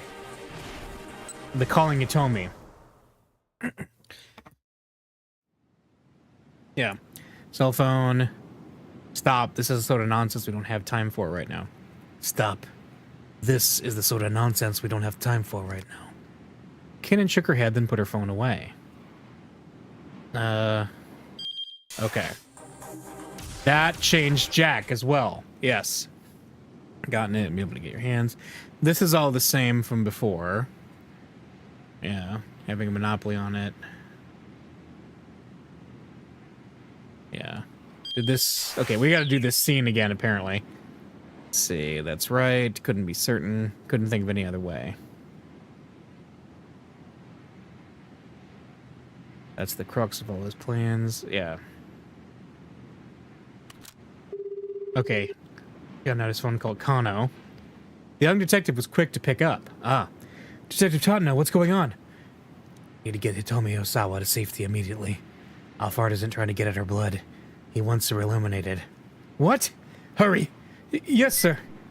Once he'd gotten Kano's confirmation, Totno hung up. Okay, that's probably the end of that scene. Plan has been foiled, Totno said. Oh. Different. Kanan snorted. Has it now? If I really am Alphard, then all I need to do is eliminate you here and head right onto that lab. Even without her gun raised, she was still rated an intimidation, with the threat of her presence like a gathering storm. Okay, doesn't have your gun ready. This is the can't shoot, right. Okay, now that unlocked everything else. Okay, that changed everything then. That changed everything. Good. The fake Alphard's goals. Cool. Move along, deduce. Yeah, act as a decoy. Right. Couldn't be a simple matter. There's a lot of repeated text. There's a lot that we have to get through.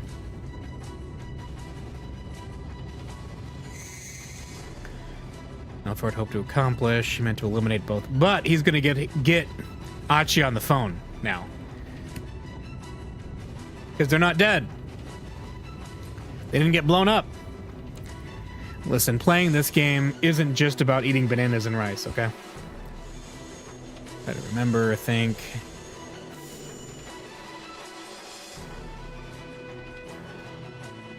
No. Tone. All right.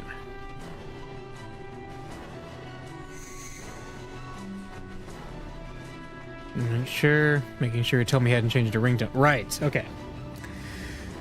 The bomb was set to detonate in response to a specific piece of music, which is the theme song of this game, also a song by Ayakamiki, which is kind of funny.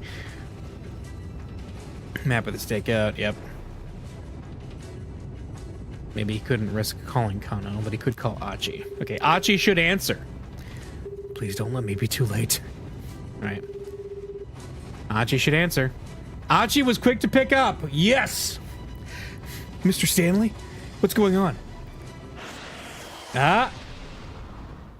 Okay. Okay. Let's, Oh, wait, we can jump to Stanley from here? Nice. Let's see. Pulling out his cell phone, Kano dialed up Osawa. As he did, he recalled his last exchange with Stanley at the electronics shop. That's the way earlier one, though. Looks like Billy would have that beer after all. The phone rang several times before Osawa picked up. It's Kano. I have the password. Are you serious? Osawa blurted in shock. Here, let me give it to you. Are you ready? Yes. 59FBAI4QL1. As he passed along the alphanumeric sequence, Kano kept his eyes on Palmer. The man stared back at him with an expression of bitter defeat. There was a long silence on the other end of the phone. Then at last, Osawa's excited voice came through. That did it! It opened! The lock opened! Kano let out a deep breath of utter relief. Palmer snorted. You're really satisfied with catching me and saving the life of one girl? I suppose it's the Japanese way to forget the pain that's been visited upon you. But it's not over. The bloodshed will continue. All over the world. Women, children, the elderly, innocent, all will bleed. Because absolute justice is on our side. Is that right? Kano drove his fist into Palmer's face! There was no such thing as absolute justice. It was that kind of blind faith that kept the world in conflict. Well, this sure is quite the mess. Oh no! Whirling around in surprise, Kano saw Kuze standing there. Director Kuze! He bowed his head apologetically. He may have apprehended the criminal mastermind, but only because he'd ignored a direct order to place Maria under quarantine. I'm sorry, sir, but I... Save the apology, Kuze interrupted. You're the one who solved the case. You did good, kid. Once again, Kano bowed, this time even more deeply. Oh, and one more thing, Kano. Yes, sir? Sasayama has regained consciousness. I thought you'd like to know. Sasayama? They were able to save him? I got a call from the hospital. Looks like he's gonna pull through. That's great. Really great news. Tears of relief came to Kano's eyes. And if Osawa was able to get the lock at the lab open, He should also have been able to get Maria the antiviral without any further difficulty. Kano dragged Palmer to his feet, then undid the handcuff from his own wrist, using it to properly bind his captive. The metal ring snapped shut with a soft, satisfying click. Palmer limply hung his head. It was over. It's all finally over. It really had been quite a day, Kano reflected. Beyond all the challenges he'd faced, he had come face to face with his own shortcomings. Now he knew what a long way he had to go to be the man he wanted to be. But at least he'd learned what it truly meant to be a detective. Kuze was muttering to himself nearby. I mean, you don't even look alike, but... The director shook his head and cleared his throat. You know, Kano, for a second there, you look just like Tatano. Really, sir? Kano smiled, fussing sheepishly with his hair. Kuze's words were the finest praise he could have ever asked for. Someday he hoped he really might be a detective, like Tatano. No, he decided. He would be. And until then, he'd never give up on that dream. It might be a long, long road, but he would walk it. Kano looked up into the sky. The neon lights of the city shone from all over. This was the same old Shibuya that it always was. The one that he looked at now with new eyes. Is this the end of Kano's story? Does this end? No way. This feels like an end. Keep out! Oh! Oh my gosh. I can't take it. I can't take it. All right. Let's go back to Achi. But real quick, I need another drink. I'll be right back.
I'm back, let's go. Something definitely didn't feel right. This is a bluff. Alright, but things are gonna go different this time. Big different. Stomp toward Alphard, right? Here it comes.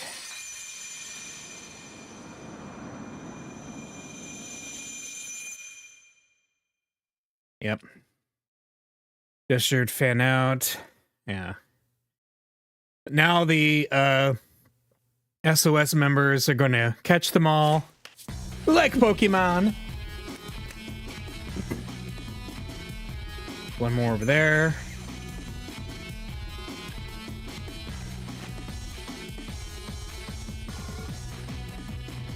Yeah.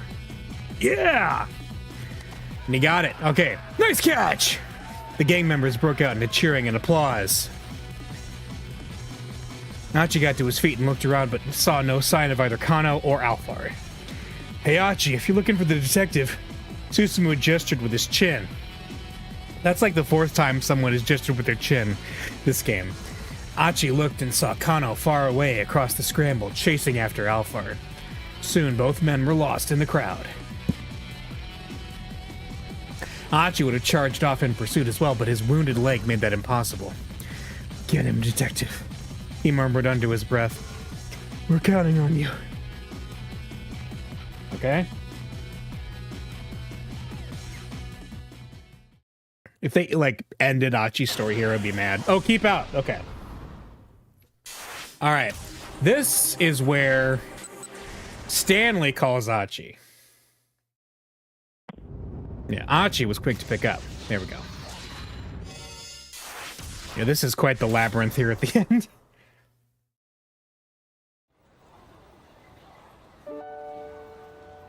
Eventually, Achi spotted Kano on the far edge of the crowd. The detective pumped his fist in victory. It looked like he'd gotten Alphard to cough up the password. Thank goodness. Finally, some really good news. Now Hitomi and Maria were both safe. A surge of relief ran through Achi's body. Of course, Achi is calling him Alphard because, as far as he knows, he is Alphard. Unexpectedly, his cell phone rang. It was Stanley. Mr. Stanley, what's going on? How did the negotiations go? Achi quickly filled him in on the good news. The detective caught Alphard. He got him to give up the password, and I think he's called the folks at the lab. Does that mean the case is closed then? No, not yet. Right now, I need you to do exactly as I tell you. For a moment, Achi's head swam. This isn't over yet. Why? What's going on? If you want to save Hitomi, then shut up and listen, Stanley barked. All right, tell me what to do. First, you need to power down Hitomi's cell phone. Turn off her phone? What for? Was Stanley serious or just messing with him? I'm pretty sure that there's a bomb somewhere near your location. A bomb?! Achi's voice squeaked into falsetto. The guy that Kano just apprehended is a decoy. The real Alphard is planning to eliminate Hitomi and the false Alphard at the same time. Eliminate both Hitomi and his own decoy? Why would he do that? And if the guy they just captured was a fake, then who was the real Alphard? He couldn't wrap his head around it. The more he tried, the more his thoughts became a jumbled mess. Listen, first turn off that cell phone, then go and look for the bomb. Okay, got it. Right now, he just needed to do what Stanley told him to do. He didn't have time to make sense of the situation. Hanging up, he called out to Hitomi. Hitomi, you have to turn off your cell phone. She stared back at him, too confused to act. Look, just hurry up and do it. Right, okay. Pulling her phone from her pocket, she switched the phone power off. Then Achi turned in Kano's direction. Detective! He shouted. Kano was looking toward him, seemingly already aware that something was amiss. Detective, that's not the real Alphard. He's a fake! A fake? Kano looked understandably shocked. Yeah, I just got a call from Stanley. He said the real Alphard is planning to get rid of both Hitomi and the fake with some kind of bomb. Kano hurriedly turned back to the fake Alphard and began a fresh barrage of questions. Meanwhile, Achi's mind was racing again. If the bomb was meant to wipe out both Hitomi and the imposter, it would have to be pretty powerful. So it couldn't be anything particularly small. Where could the bomb be hidden? Achi scanned the area but didn't spot any place that seemed plausible. Kano made his way over to Hitomi. Pardon me, miss. I just need to search you real quick. Wait, had Hitomi been planted with a bomb? I should keep an eye on this guy, Kano said. If he tries anything funny, feel free to punch his lights out. Okay, sure thing. Aj took up watch over the decoy Alphard. The guy was handcuffed, but he was still a diabolical terrorist. Achi knew he couldn't let his guard down for a moment. He kept a close eye on the fake, ready to knock him cold with the first sign of mischief. Meanwhile, Kano continued to search Hitomi. Did you buy all the jewelry and accessories you're wearing yourself? Yes, most of them. The ring I got from my sister. What about your clothes? Oh, I bought them just this afternoon. The top I was wearing before got torn. I see. Well, that's a plot point. Then as Kano continued to search, he cried out suddenly in realization. Hitomi, you have to give me your cell phone. It's a bomb. Hitomi hurriedly pulled out her cell phone and handed it to Kano. Achi looked on it in alarm as if he realized the detective was going to turn the phone on. Stop! Don't turn that thing on! Kano froze at Achi's sudden shout. Why not? The detective quirked a quizzical eyebrow. I don't know, it's just what Stanley said. He told me to make sure her phone stayed off. The blood drained visibly from Kano's face. Quickly pulling out his own cell phone, Kano dialed up the police. He launched into a discussion involving a lot of cop jargon that made no sense to Achi. But one thing seemed clear. Hitomi's phone itself might be the bomb. Wait. Achi found himself doubting the phone bomb idea. If Hitomi hadn't brought her cell phone with her, what would have happened then? Would that just mean there would be no explosion here? He didn't buy it. Surely Alphard would have thought of a way to eliminate Hitomi and the decoy crook whether she had her phone on her or not. It was too worrying a prospect to ignore. Achi waited impatiently for Kano to hang up, then asked, Well, what do we do? For now, just let me handle this. We don't know when or how this thing might explode. You guys get out of here. Kano set the cell phone down on the ground and started to put some distance between himself and it. Achi followed after him, dragging the fake Alphard along. Oh no! No, it blew up again! Suddenly there was a tremendous boom and a furious impact ripped through Achi's body. I knew it! Achi thought as he lay crumpled on the pavement. You told me his cell phone was powered off, so it couldn't have been the bomb. Something else must have exploded instead. It was the last thought Achi ever had.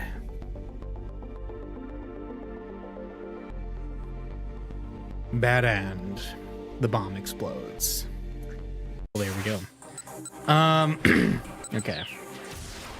Well, let's see. Can we jump back to Stanley? Someone has set up the bomb repeatedly. Is this a jump to Stanley? Like a proper jump to Stanley? Let's see.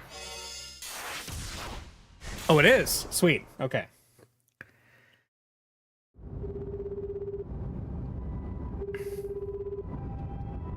Please don't let me be too late. He muttered to himself as he waited for the call to connect. Achi was quick to pick up. Okay. The detective caught Alphard, Achi replied happily. He got him to give up the password, and I think he's called the folks at the lab. Does that mean the case is closed then? No, not yet. Right now I need you to do exactly as I tell you. There was a pause before Achi responded. Why? What's going on? If you want to save Hitomi, then shut up and listen, Stanley snapped. Alright. Tell me what to do.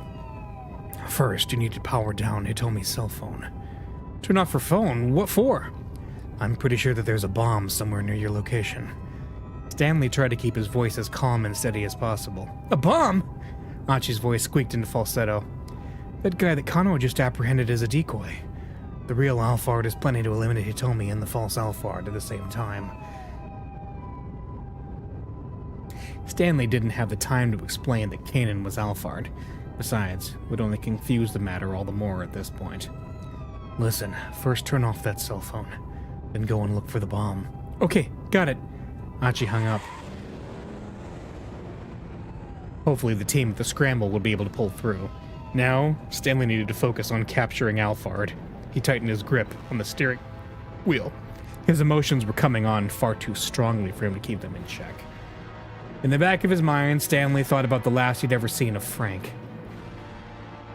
There had been nothing left of his brother but a bloodied hand reaching out from beneath the rubble. Ever since that day, since that very moment, Jack Stanley had sworn vengeance upon Alphard.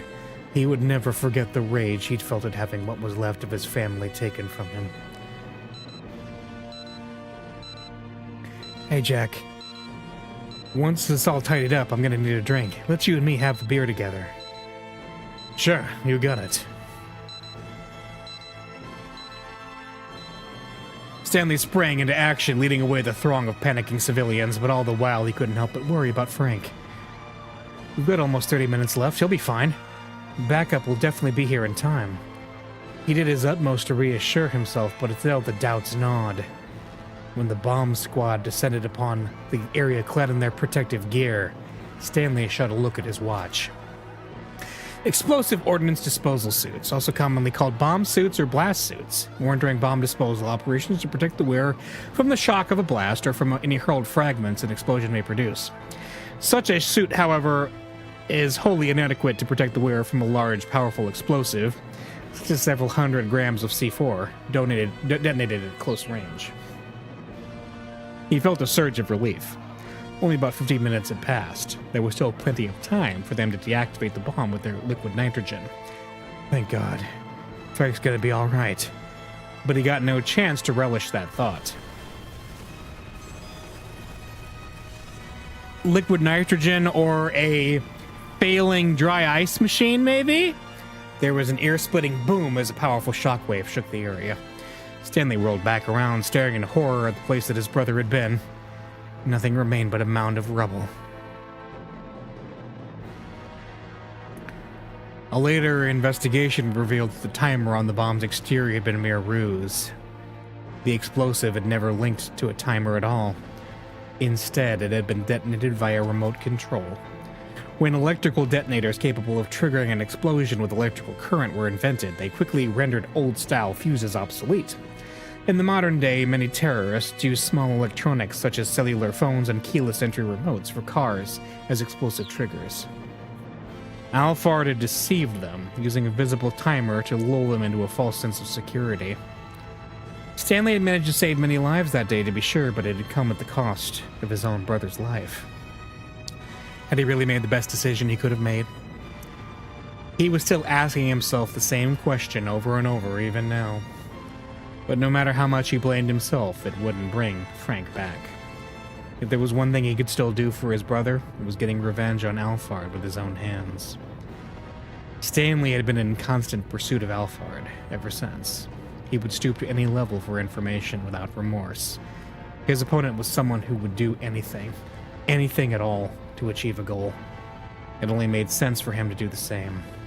At some point, he'd stopped even hesitating to get his own hands dirty. He would charge headlong into any danger if he had sensed Alphard's presence. Even his own life was a price he was willing to pay in the name of vengeance. He could never hope to latch his jaws onto his quarry's throat if he behaved like prey himself. He must be the greater predator. He would cast aside his humanity, would become a blood-stained beast if that improved his chances at the hunt. For the hunt was all that mattered. Pursuit of Alphard had become his only purpose. So it had been for the past 2 years now. Those years flashed through Stanley's mind in the blink of an eye. As he came back into the moment, he marveled at his own ferocity and at the depth of the wound he'd suffered. If I do get my revenge, what would Frank think? But don't sink to her level, I'll never be able to beat her. If I do get my revenge, what would Frank think?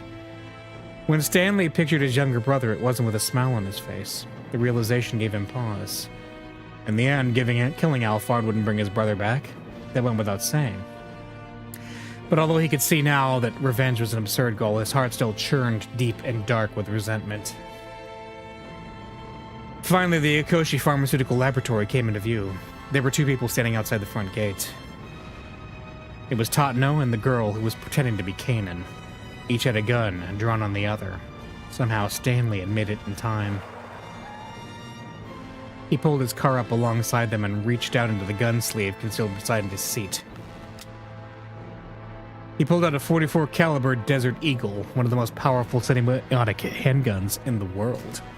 A semi-automatic handgun designed by Minnesota-based Magnum Research Inc. and manufactured by Israeli Weapon Industries. There are various models chambered for different rounds. The largest, the 50 Action Express, is exceptionally powerful by semi-automatic handgun standards. His orders were to apprehend Alphard. The smaller Glock on his shoulder holster might be better suited to that end. Even so, he opted for the Desert Eagle. That's probably an airsoft. It's probably all airsoft guns. Because Japan makes some very, very, very realistic looking airsoft guns. Getting out of the car, he started pacing toward the young woman. Stanley. Tatano glanced over at him, his face pale. Stanley gave a silent nod in reply. He could see the hint of a smile on the girl's face. Probably a smile of overconfidence. Well, her brazenness would get her no further. I got in touch with the others, Stanley said. Told them to turn off Hitomi Osawa's cell phone. He could see her eyes react. I imagine that by now they've also managed to deal with the the bomb you planted on your decoy. The young woman remained silent. And of course, they've managed to bypass the lock inside the lab. You know what this means?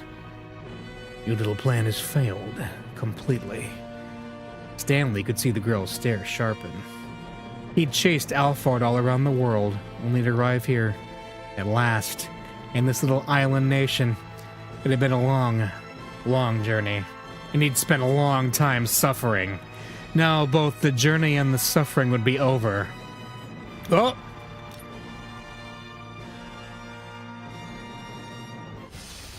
We meet at last, Alphard. And... You can't do me like this, game. End of his story, and... And what? We gotta, do some stuff with Kano, I'm guessing? Where's the jump to Kano, anyway? Let's see. There's so many stinking keep-outs. Achi, there's the jump to Achi. Was this the one that jumps to Kano? Let's see. 50 immediately. What? Hurry. Kano's confirmation. Okay. This has to be it. And it is. Woo! Yeah. This was the same old Shibuya that it always was, but one that he looked at now with new eyes. His cell phone rang. Tatano's name appeared on the incoming call display. Kano quickly picked up. Detective Tatano? What's going on? You need to get Hitomi Osawa to safely, immediately. Alphard isn't trying to get her blood. He wants her eliminated. What? Tatano wasn't making any sense. Alphard Palmer had already been arrested. The threat was over now. Hurry! Tatano barked. Yes, sir. Detective! Achi called out suddenly. He was standing with Hitomi and the others near the statue of Hachiko. Detective! That's not the real Alphard, he's a fake! A fake? Yeah, I just got a call from Stanley. Kano didn't want to believe it. If this Alphard was just a decoy, that meant the real culprit was elsewhere, still on the loose. Achi's voice rang with desperation. He said the real Alphard is planning to get rid of both Hitomi and the fake was some kind of bomb. To get rid of Hitomi? That lined up with what Tano had just called to warn him about. It must be true then. Once again, Kano tensed. A bomb? But where? Get me the Explosive Ordnance Division, someone squawked. A team made of the Tokyo Metropolitan Police Department Security Bureau's 1st, 2nd, 3rd, and 6th Riot Police units, as well as the support vehicle unit. Division members are trained in explosives disposal. Typically, a dangerous explosive is frozen with liquid nitrogen, then moved away from the site via a support vehicle. The bomb is then detonated in a safe location. Explosives are almost never dismantled on site. We've got an emergency here! It was Kuze, practically screaming into his cell phone. We're at the scramble outside the station! Hurry! The director started running toward the precinct, still shouting as he wove his way through the crowd. Kano felt himself starting to panic. If Hitomi and Palmer were the targets, the bomb had to be nearby. He stormed over to his captive. Okay, where's the bomb? He demanded. What are you talking about? Don't play dumb with me! I already told you the password, Palmer said. What point would there be in keeping things from you now? He had a point. And if he had known about the existence of the bomb, he'd kept it a secret so far. Getting him to reveal it now would not be easy. Kano decided just to have to go look for it himself. He took a deep breath and tried to think logically. If he were Alphard, what would he do? How could he ensure that he'd eliminate both Hitomi and the fake Alphard at the same time? Where would he plant a bomb in order to pull that off? On the fake, on Hitomi, in a minivan. The van! In a minivan. He was going to try the same ploy all over again. Kano thought back to the other van explosion earlier that afternoon. Alphard would need an explosion big enough to wipe out both Hitomi and the fake Alphard, even if they got separated. With that in mind, rather than plant a bomb in one fixed spot, he would use a minivan, which could be moved to wherever Hitomi and Palmer happened to be. Hachi, it's in a minivan! Look for a minivan! That's the difference, because in the previous one, it was defaulted to him saying it was her phone. Kano scanned the area. There were plenty of vehicles parked all around, but no minivans. This seems strange. If the two intended victims were here now, he'd expect the bomb to be somewhere near as well. Still, he didn't spot a minivan anywhere. Kano ground his teeth in frustration, sweat practically pouring from his forehead. Was he wrong in his assumption? If he was wrong, where else could the bomb be hidden? His mind began to run in circles. Okay, you can do this, he told himself. Focus. Just think. Focus. Think. He had to trust himself and then take action. He decided he'd just have to start checking whatever vehicles were close by. Leaving the fake Alphard under SOS's watch, he ran for the nearest parked car. He peered in through the side windows. There didn't appear to be anything suspicious inside. Of course, if the bomb were set in the engine compartment or the trunk, a cursory check like this would never find it. Still, he hurried toward the next car. He had to trust his detective instincts. If he couldn't spot the bomb itself in a vehicle, maybe something else would alert him to its presence. Alphard had a certain criminal signature that Kano was sure would linger. Nothing abnormal here. No problems here. Not this one either. With each car he checked, Kano's panic rose. About a minute, no, 2 minutes must have passed since he started searching for the bomb. Already more than 15 had passed since Palmer had appeared on the scene. The detonation could come at any moment now. Kano felt he might crumple under the weight of fear. It might already be too late. He felt utterly defeated. And then he saw it. Small boxy minivan, and it was racing right toward him. That was it! It had to be! The van drew steadily closer, streaming a massive plume of white smoke. Kano sprang into action. Stop! Stop that vehicle! He rushed right into the minivan's path, bracing himself to stop it with his own body if necessary. The driver's compartment was filled with smoke, making it impossible for him to see who was driving. The van might be unmanned. Stop! Kano shouted again. He knew it was probably pointless, but he had to try. Oh no! It still explodes.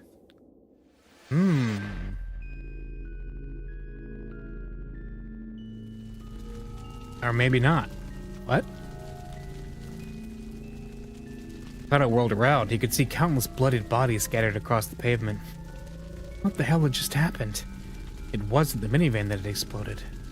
The bomb must have been hidden someplace else. No. How? Oh, was it not the van? Oh. Kano crumpled to his knees. The minivan drove right on past him. The chilling breeze in its wake washed over him like the winds of despair.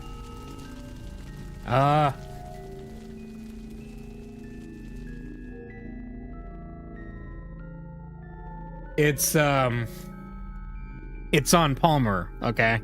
That's gotta be it. Because it's not the phone, we already know that. It's on Palmer.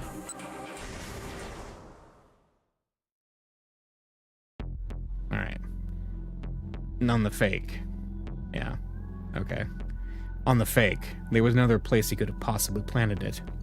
Kano began to pat Palmer down carefully. Achi, he shouted, check the case, hurry! He gestured to the attaché case Palmer had been carrying. Don't move. Kano searched through his captive's jacket and the pockets of his pants, but he came up with nothing. Perhaps Alphard had fitted the bomb into the man's watch or belt. Stop this. I'm not carrying a bomb. Shut your mouth! But Kano couldn't spot anything suspicious about the watch or the belt either. He clenched his jaw in frustration. Did Palmer really not have it after all? Detective! It was Achi. He looked alarmed. Kano hurried over to him, dragging Palmer along. When he looked inside the attaché case, Palmer's face went pale. No, it can't be. Alphard. Why? His voice was hoarse with betrayal. Then he abruptly broke into stilted laughter. Trusting someone really does make you blind. Such a simple, childish ruse. And went right under my nose. Palmer looked over at Kano. We need to get out of here immediately, he said. That right there is C4. A high-yield plastic explosive used by the military. A plastic explosive created for military use. The chief component is RDX. Trimethylenitrinitromine. That's my attempt at saying that. Which is combined with a plasticizer such as diacetyl sabicate. It is highly reliable, not is it, and is used by many military forces around the world, most notably the U.S. Armed Forces. And that's enough to blow this whole area to smithereens. A chill ran up Kano's spine. Do not let this man go, he said, handing Palmer over to Susumu. Gotta just leave it to us. Susumu signaled to his followers, who immediately dumped Palmer unceremoniously on the ground. Kano carefully inspected the inside of the attaché case. Achi had found a false bottom in the case. The space beneath it was indeed packed full of plastic explosives. Set within it was what looked like a detonator. Kano didn't know much about bomb disposal. He'd only been taught the very basics during his police academy training. Nonetheless, something drew his eye. The speaker. The microphone. There was a parabolic microphone attached to the detonator. In all likelihood, the detonator had been set to go off in response to some sort of sound. Hey, detective, is that thing going to explode or not? Achi's voice was shaky. It looked like it's sound activated, but it hasn't gone off just from having people talking nearby. That means it must be set to explode in response to a specific sound trigger. A specific sound, huh? Achi took a moment to think. That's it! It must be Hitomi's ringtone. That's why Stanley had me power her cell phone off. So that means we're safe then? Hitomi asked. It's not going to explode anymore, right? Kano had to fight back any feelings of relief. They couldn't forget that this was Alphard they were dealing with. Assuming they were safe would be a dangerous mistake. Carefully lifting up the detonator, Kano spotted another cable connected to the bomb. As calmly as he could, he tried to remove the plastic explosive from the attaché case. Yep, he quickly discovered that the thinly stretched sheet of plastic explosive was only an intermediate layer, concealing a second false bottom. A small timer had been set beneath it. There's not just a sound trigger. Kano's mouth had gone dry. His voice came out as a whisper. The bomb has also been fitted with a countdown timer. Stanley had been right on the mark. The ringtone of Hitomi's cell phone would trigger the explosion. That way Alphard could eliminate both her and his stooge, Palmer, at the same time. But just in case the sound trigger were discovered, as a backup, the bomb had also been rigged to explode after a set time. Kano speed dialed his boss. Director Kuze, where is that bomb squad? 151, 150. Not even 2 minutes left to go. It didn't look like the explosive ordnance unit would make it in time. Kano scanned the area, weighing his options. He noticed Adachi sitting right beside the bomb case. Achi! He called out. Leave that thing and get out of here. But Achi didn't move. No way. He sat down, the attaché case cradled in his arms. Achi, what the hell are you doing? I'm not going anywhere until everyone's made it to safety. Detective, you need to get these people someplace safe right away. Clear the area first, then I'll go. But there's no way I can do that. Damn it, don't you want to save these people too? Kano bit his lower lip in frustration. Achi was right. If the bomb went off amidst a crowd like this, there was no telling how many casualties there'd be. He needed to do whatever he could as quickly as possible.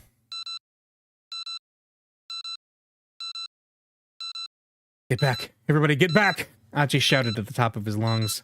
There's a bomb! Everyone get out of here! Just run! Following his lead, Kano started directing nearby civilians to safety.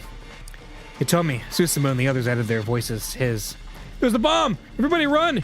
Get away as fast as you can! Please, you all have to get out of here! But the crowd wasn't listening to their warnings. On the contrary, some people hurried closer to see what the commotion was all about. It was no use. They were out of time. Kind of wanted to save Achi, at least. They turned back to him and called out. Achi, that's enough! Leave the bomb and let's go! Achi! Hitomi shouted, come on! But Achi only clutched the bomb more tightly. What are you doing? Kano screamed. Come with us, hurry! Still, Achi would not move. Susumu's face went pale. Wait, Achi, your leg! What about my leg? Earlier, when you kicked that steel pipe. What the heck? Finally, Kano understood. It wasn't that Achi didn't want to move. He couldn't move. And so he decided to get all heroic and use himself as a human shield to minimize the impact of the explosion on everybody else. That idiot, Kano muttered. If his leg was busted, why didn't he say so? How'd he even make it this far? There couldn't be much time left. If Kano rushed to help him now, he might not make it to safety before the bomb went off. He had to make a decision. He couldn't just rush in without a plan. Yeah, we had a plan. He couldn't just rush in without a plan. A detective needed both a cool mind and a fiery spirit. And the more heated the situation was. See, I remembered that. The more he needed to stay cool. He could feel the muscles in his legs begin to stiffen. He did his best to slow his racing heartbeat as his mind sought desperately for a way out of the situation. But his eyes remained fixed on Achi, holding the bomb in his arms. Knowing that it could explode at any moment made it almost impossible to think. The harder he tried to calm himself, the more his panic grew. He cursed himself for not leaping into action immediately. He should have acted before thinking. That was the only thing he was good at. And still he stood frozen, staring at Achi. And he felt his hairs rise up on the back of his neck. White smoke was pouring from an approaching minivan. The vehicle teetered to a stop along the shoulder of the road. Still the smoke spilled out, rolling from a partly open window. Kano could feel a strange chill in the air. Is that? Instinctively, he rushed toward it. The dry ice machine! The broken dry ice machine! Peering through the minivan's windows, he saw a clunky box-shaped device in the back. It was rumbling fiercely, spitting out an unending mound of white clumps. A dry ice machine. Hey! Kano yelled, banging hard on the door. Open up! By freezing a bomb that used an electronic activation trigger, it was possible to kill the battery cell and deactivate the detonator. The explosive ordnance unit used liquid nitrogen, but maybe dry ice could work as well. Nitrogen that has been cooled to a liquid state with a temperature between negative 195.8 Celsius. It can be poured onto explosives to stop the function of components such as the battery cell for the detonator. However, in situations where the surrounding area can be safely secured, it is preferable to destroy the explosives via detonation rather than simply arrest its function. Dry ice. Carbon dioxide in its solid state. Because it evaporates at 79 C, at standard atmospheric pressure, it must be kept refrigerated or it rapidly dissipates into mist. Thus, its use in smoke or fog machines. The odds of dry ice being able to stop the detonator of a bomb are quite low. Battery cells do lose electromotive force in the sub-zero environment, but there is no guarantee that this would actually work. Oh. There were 3 men inside the vehicle. Kano shouted at the one in the driver's seat. I need to borrow that machine. Huh? The man replied in a lethargic drawl. No way, man. We haven't even paid this thing off yet. There was no time to explain or negotiate. It's the Wandering Angels! Kano was just gonna have to take it by force. Hold it right there! Another man appeared. Suddenly in front of the vehicle, the pushy fellow Kano had run into at the scene of the explosion. You guys are with that Wandering Angels theater troupe, yeah? He said to the van's occupants. Wandering Angels Episode 6, the finale.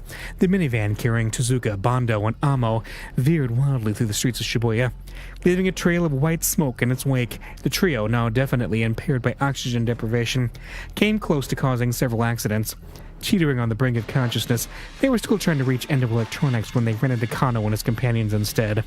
After Kano takes the machine off their hands, the three will happily head back to the theater, clean up, crack open some beers, and look back over one long, crazy day. Finn. He pointed at the dry ice machine. That thing's defective! The guy from the electronics store said he'd refund your deposit. Huh? For real? Yeah, he told me to tell you that the machine has been recalled. We'll bring it back for you, so hurry up and open the door. Oh, yeah, okay. The newcomer helped the three men unload the dry ice machine from the minivan, then he turned to Kano. Minoru Kawa saves the day! Here, hurry up and take it, he shouted. Right, thanks! Kano wasn't sure what was going on, but he took the machine and ran, pushing it ahead of him across the pavement. Achi! Hitomi wailed, tears in her eyes. The detective blew right past her, trailing a billowing plume of white smoke in his wake. Please let me make it in time. Please let me make it in time! Please let me make it in time! Kano let loose a wild yell. He ran as fast as his legs would take him toward Achi and the bomb. To be continued? What? Okay. Well, let's finish Achi's story then. Achi, detective. This is the bomb is not going to go off now in this timeline.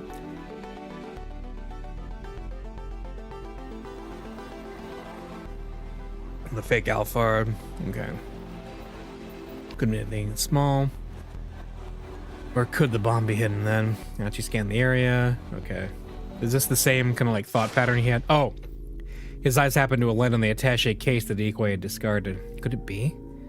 No sooner had his suspicions been aroused than he heard Kano call out to him. Achi, check the case, hurry! He hurriedly opened up the attaché case and searched the interior. But the only things inside were pieces of medical equipment, tubes and syringes and the like. There was nothing that looked remotely like a bomb. Still, where else could the bomb possibly be hidden? Damn it. He had to find the explosive, and soon. He took another hard look at the case. I'll flip it over. I'll flip it over. Achi lifted the attaché case up high and flipped it upside down. But as he was about to throw it, he heard a faint metallic sound. Quickly, he lowered the case again. He was certain the noise had come from inside. Once more, he opened the case and looked inside. But still, he saw nothing of note. He tossed the medical equipment aside and slowly tilted the case from side to side. Although it looked empty, there was a distinct sound of something metal sliding back and forth. Hold on, could it be? Achi tugged at the case's inner lining, quickly tearing it free. When he looked behind it, his eyes went wide. A thin layer of something that resembled white clay had been affixed inside the cover of the case. Several wires. A thin layer of something. Okay, several wires connected it to a small electronic device. This was it. The bomb really was inside the attaché case. Here it is, he shouted to Kano. I found it! Kano hurried over, bringing his captive with him. There, Mr. Palmer, take a look. When he saw it was inside the attaché case, the fake Alphard went pale. It can't be. Alphard, why? His voice was hoarse with betrayal. Then abruptly he broke into stilted laughter. Right, he said all this before. Just simple childish ruse. Went right under my nose. The fake Alphard Palmer looked over at Kano. But out of here, that right there is C4, a high-yield plastic explosive, right. Blow the whole area to smithereens? Achi pictured Shibuya reduced to a blasted ruin. Meanwhile, Kano frantically began searching the inside of the attaché case. Microphone, Kano muttered. Hey, detective. Is that thing going to explode or not? Achi tried and failed to keep his voice from wavering. It looks like it's sound activated, but it hasn't gone off just from having people talking nearby. That means it must be set to explode in response to a specific sound trigger. A specific sound, huh? Now Archie understood Stanley's instructions. That's it. It must be Atomi's ringtone. That's why Stanley had me power her cell phone off. So that means we're safe then? Atomi asked. It's not going to explode anymore, right? Maybe, but I wouldn't bet our lives on it. Kano continued his examination of the case. He carefully loosened the bomb and the cables, pulling them away from the lid of the case. The sight made Archie's heart leap. Then Kano went stock still as if caught in a hungry predator's gaze. There's not just a sound trigger. The detective's voice was a raspy whisper. The bomb has also been fitted with a countdown timer. Archie could see the timer now. It had been planted underneath the plastic explosive. His blood ran cold. Director Kuze, where is that bomb squad? While Kano made a desperate call to the police, Archie picked up the attaché case and peered inside. The digital timer was steadily ticking down the seconds.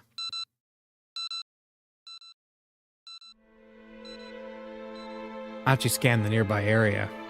There were too many people around the scramble. Hitomi was there, Susumu was there, several more of his old pals, along with a bunch of innocent bystanders. The people are the lifeblood, Archie reminded himself. The blood that coursed through the body that was the city. Like cells, they brought to life the city he so loved. And Archie wanted to be one of the red, or was it white, blood cells of Shibuya. Archie! Kano called out. Leave that thing and get out of here! No way. Archie sat down, cradling the case in his arms. Archie, what the hell are you doing? I'm not going anywhere until everyone's made it to safety. Detective, you need to get these people someplace safe right away. Clear the area first, then I'll go. But there's no way I can do that. Damn it, don't you want to save these people? Archie snapped. Kano bit his lower lip. Hitomi wrapped her arms around Archie from behind. Archie, don't do this. Hitomi, you need to get out of here too. Why? Why are you acting so crazy? Tears blurred her words and he could feel her trembling against him. It doesn't matter. Just get as far away as you can. No, I'm not leaving you. After the day they'd spent together, Archie knew full well that telling Hitomi something once wasn't enough to get her to listen. That stubbornness was one of the many things that made her so amazing in his eyes. Hitomi, Archie clasped one of her hands tightly. Please, this is the one favor I will ever ask you. His voice came out oddly soft and gentle. She told him, but let me just say one thing first. There are still so many things I want to talk to you about. So much more that I want to know about you. But please, Archie, don't you die on me. Hey, don't worry. Once everyone's made it to safety, I'll clear out of here right away. Hitomi squeezed his hand, then got up and silently hurried away. Susumu, you and SOS start getting people out of the area. Yeah, all right. Susumu turned away and spurred the gang into motion. Then, for an instant, Archie's eyes met Kano's. Archie gave a tiny nod and looked down at the timer. 119, 118. Get back! Archie shouted at the top of his lungs. Everybody get back! There's a bomb! He held the attaché case tight against himself as he continued shouting. He ran his voice raw, trying to warn the crowd away. Everyone get out of here! Just run! Following his lead, Kano started directing nearby civilians to safety. There's a bomb! The detective shouted. Everybody run! Get away as fast as you can! Susumu waved his arms emphatically. Please, Tomi added, you all have to get out of here. But the crowd didn't heed their warnings. At last, apparently, deciding that the time was up, Kano turned back to Archie. Archie, that's enough. Leave the bomb and let's go. He could hear Susumu and Hitomi shouting as well. There's no time left, man! Archie, come on! 57, 56. The way Palmer had talked about this bomb sounded like a pretty dangerous one. It might be powerful enough to blow up the whole intersection. And there were still so many people nearby. There was no chance they'd be able to get to safety in the few dozen seconds that remained. Archie needed to minimize the force of the blast as much as possible. He cradled the bomb more tightly to his chest, huddling over it. "What are you doing? Come with us! Hurry!" screamed Kano. "I don't know how powerful this bomb is, but please, God, let my body be enough to protect the people of Shibuya and to protect Hitomi." Achi squeezed his eyes tightly shut. "I'm sorry, Suzune. Looks like I won't be able to keep visiting you in the hospital anymore. You'll forgive me though, right? I stuck it through to the end, just like you told me to. I didn't call it quits partway through. And so whatever you do, you can't let that disease beat you. Don't you dare let it beat you." Achi drew a deep breath as he finished his solitary little prayer. He couldn't have more than a few seconds left to go. "Achi!" It was Hitomi. He was glad that her voice was the last thing in this world he'd ever hear. Or so he thought. "Achi, bring the bomb over here!" Huh? That wasn't Hitomi's voice. Achi opened his eyes and saw Kano racing toward him, pushing some big, weird piece of machinery. The detective flipped open the machine's cover to reveal a huge mound of dry ice. "Stick it in here! Flash freezing the timer ought to stop it!" Achi did as he was told, shoving the attaché case into the dry ice. Kano helped him pile more dry ice on top of it. "Let's hope that's enough," Kano exclaimed. He looked like a man desperate for a miracle. They could see the timer display through a gap in the frozen hydrogen, still counting down. 2. Was this not going to work? Achi and Kano held their breaths.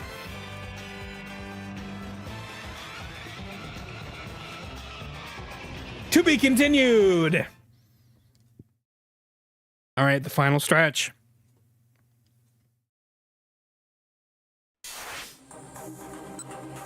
The epilogue. Kanan's friend.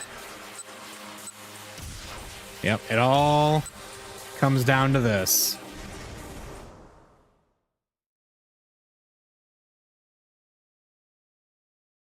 She felt a hand firmly clutching her own as she hazily returned to consciousness. This hand. Whose is it? My father's?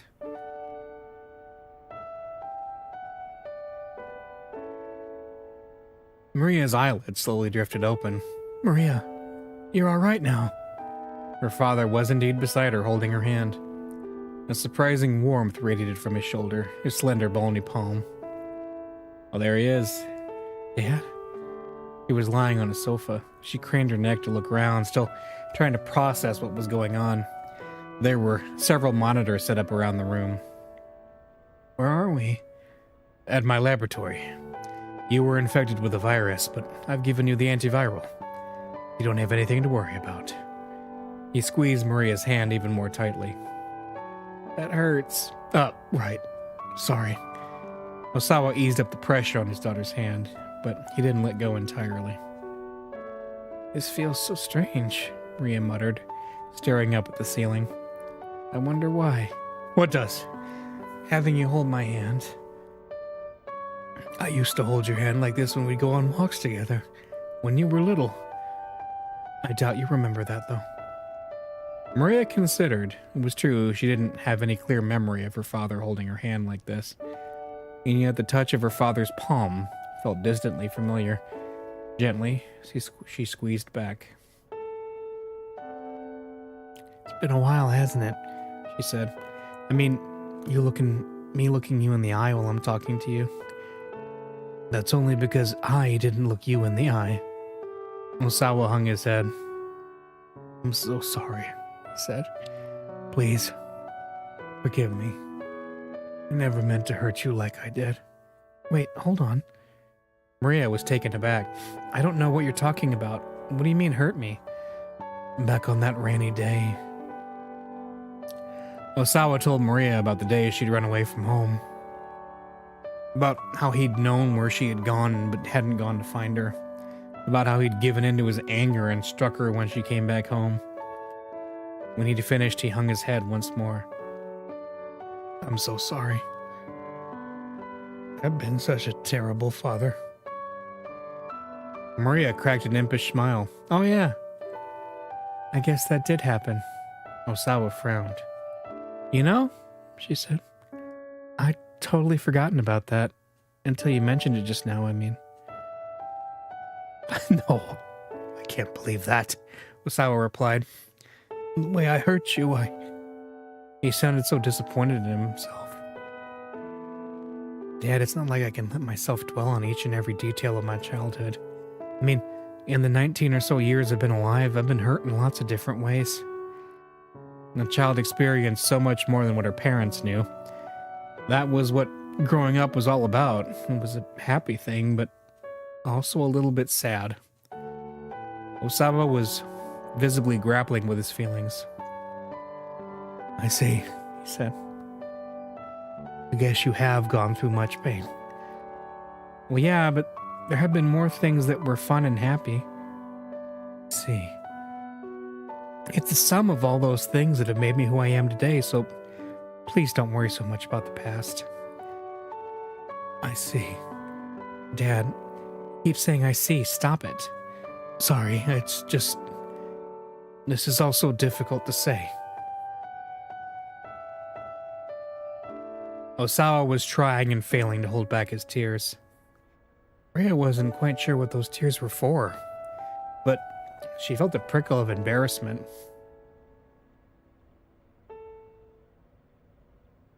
Shyly, she looked away, and her eyelids alighted on one of the monitors. The screen showed a view from outside the lab. Who were those people? She asked, pointing. Osawa looked, and his eyes widened in shock. 3 people with guns were facing off with each other. Maria recognized one of them, Tatano, the man with the cane. Why are those 2 pointing guns at your friend? Osawa's voice was shaking. My friend? What do you mean? The one you met when you went to the Middle East, you know, Kanan?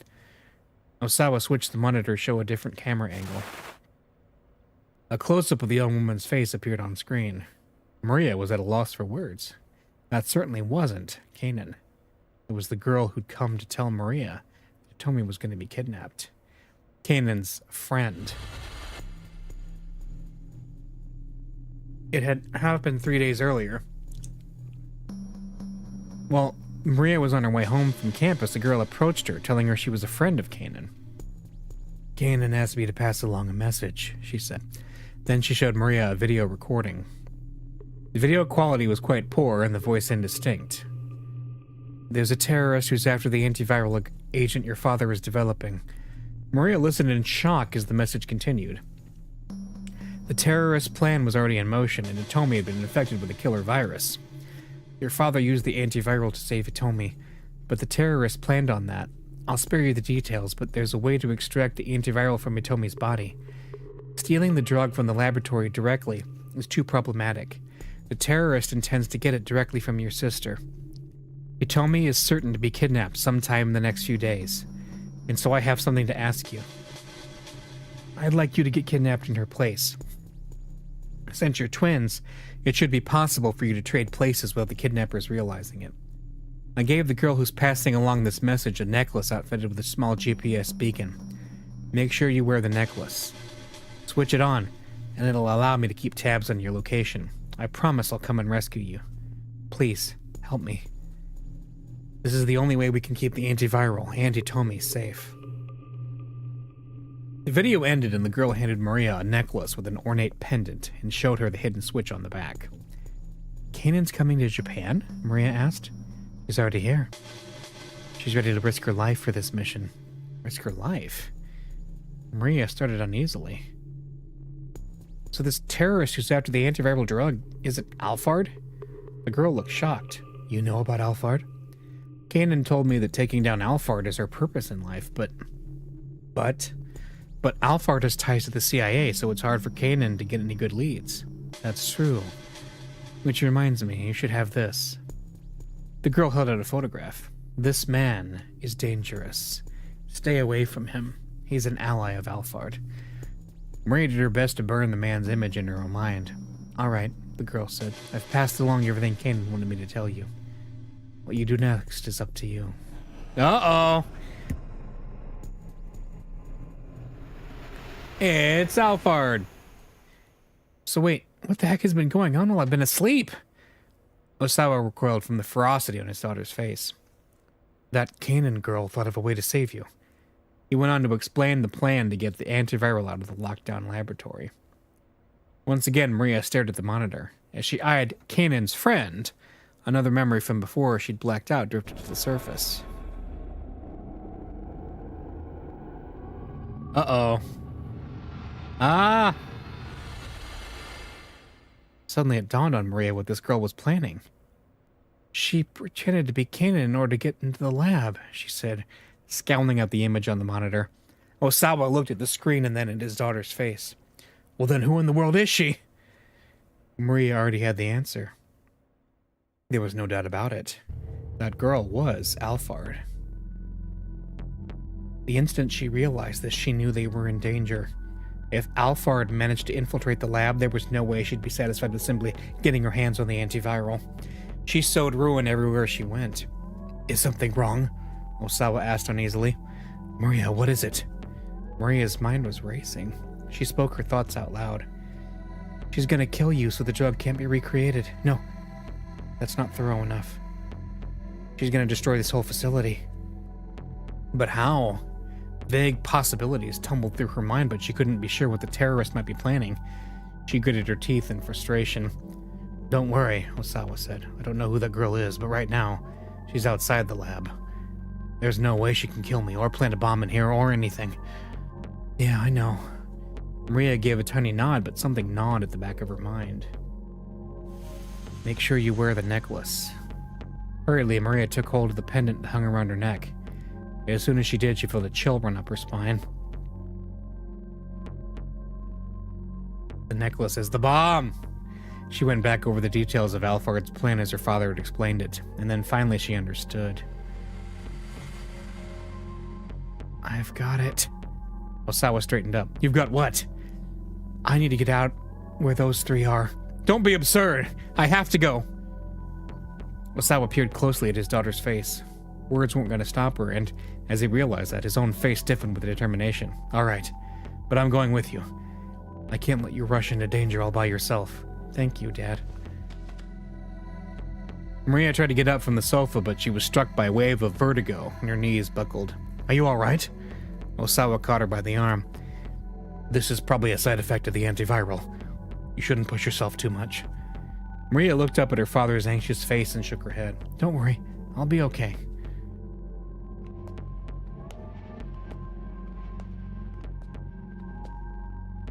Her body was weak with lethargy, her mind trapped in a disorienting haze. Every step was a monumental effort, but she clenched her jaw and forced herself onward, making her way down the laboratory hallway. A whirlwind of anger and sadness spurred her onward. Alphard was masquerading as Kanan. The cruel truth was all too clear. The terrorist would never have been able to get away with the deception if Kanan was still alive. Which means that Kanan must be... Maria fought to hold back her tears. It was too early to cry just yet. That could wait until after she'd put a stop to Alphard's plan. Using her rage to suppress her sorrow, she shoved open the door in front of her.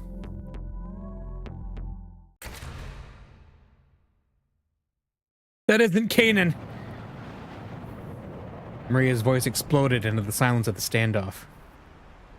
I doubt we're getting better testimony than that, Stanley said, his gun still at the ready. There's no talking your way out of things this time. The expression on Alphard's face didn't change. She stood still, a mannequin without a soul. What did you do to Kanan? Maria demanded, marching on steadily toward the terrorist. Maria, stay back, Osawa exclaimed. She ignored him. Hey, don't get any closer, Totno barked. He looked exhausted, on the verge of collapse. Answer me, Maria cried, still advancing. What happened to Kanan? But still Alphard said nothing. Stanley, too, began edging toward her. It doesn't matter what you ask, he said. She won't tell you anything. Bit by bit, he inched closer. He was going to try to take her down. Let me turn your question around, Alphard said abruptly. What do you think? Maria paused, confused. What do I think about what? What do you think happened to Kanan? The corners of her lips twisted up, shaping a mirthless smile. You killed her, didn't you? Maria's words came out as a whisper. What was that? I couldn't quite hear you. You killed Kanan, didn't you? This time, Maria cried out with biting fury. Alphard snickered. She's provoking me, Maria thought, forcing herself to swallow her rage. She couldn't let herself get caught up in Alphard's game or her anger would spill out of control. Why are you laughing? By force of will, Maria made her voice firm and steady. Because I'm guessing you weren't expecting me to show up here. Alphard raised an eyebrow ever so slightly. This thing here, it's a bomb, isn't it? Maria held out the necklace. What? Stanley furrowed his brow. Of course. Even if we managed to catch you here, you'd still be able to destroy the lab. Still, the smile remained on Alphard's face. She seemed to enjoy watching the others figure out her intentions. But you can't trigger the bomb with me standing this close to you, can you?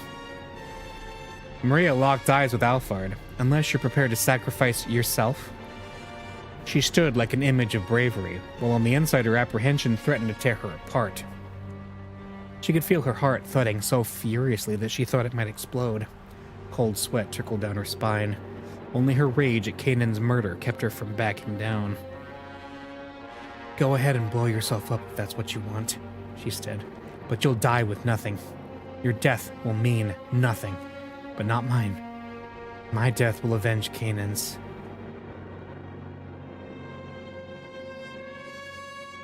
Silence fell outside the laboratory gates. Stanley and Totno stood frozen, their guns still trained on Alphard. Both men were ready to pull the trigger at the slightest provocation. Just how long had they been there, staring one another down? The passage of time seemed to slow, seconds drawn into hours. Osawa swallowed audibly. Finally, Alphard tossed her gun on the pavement and held both hands up in surrender.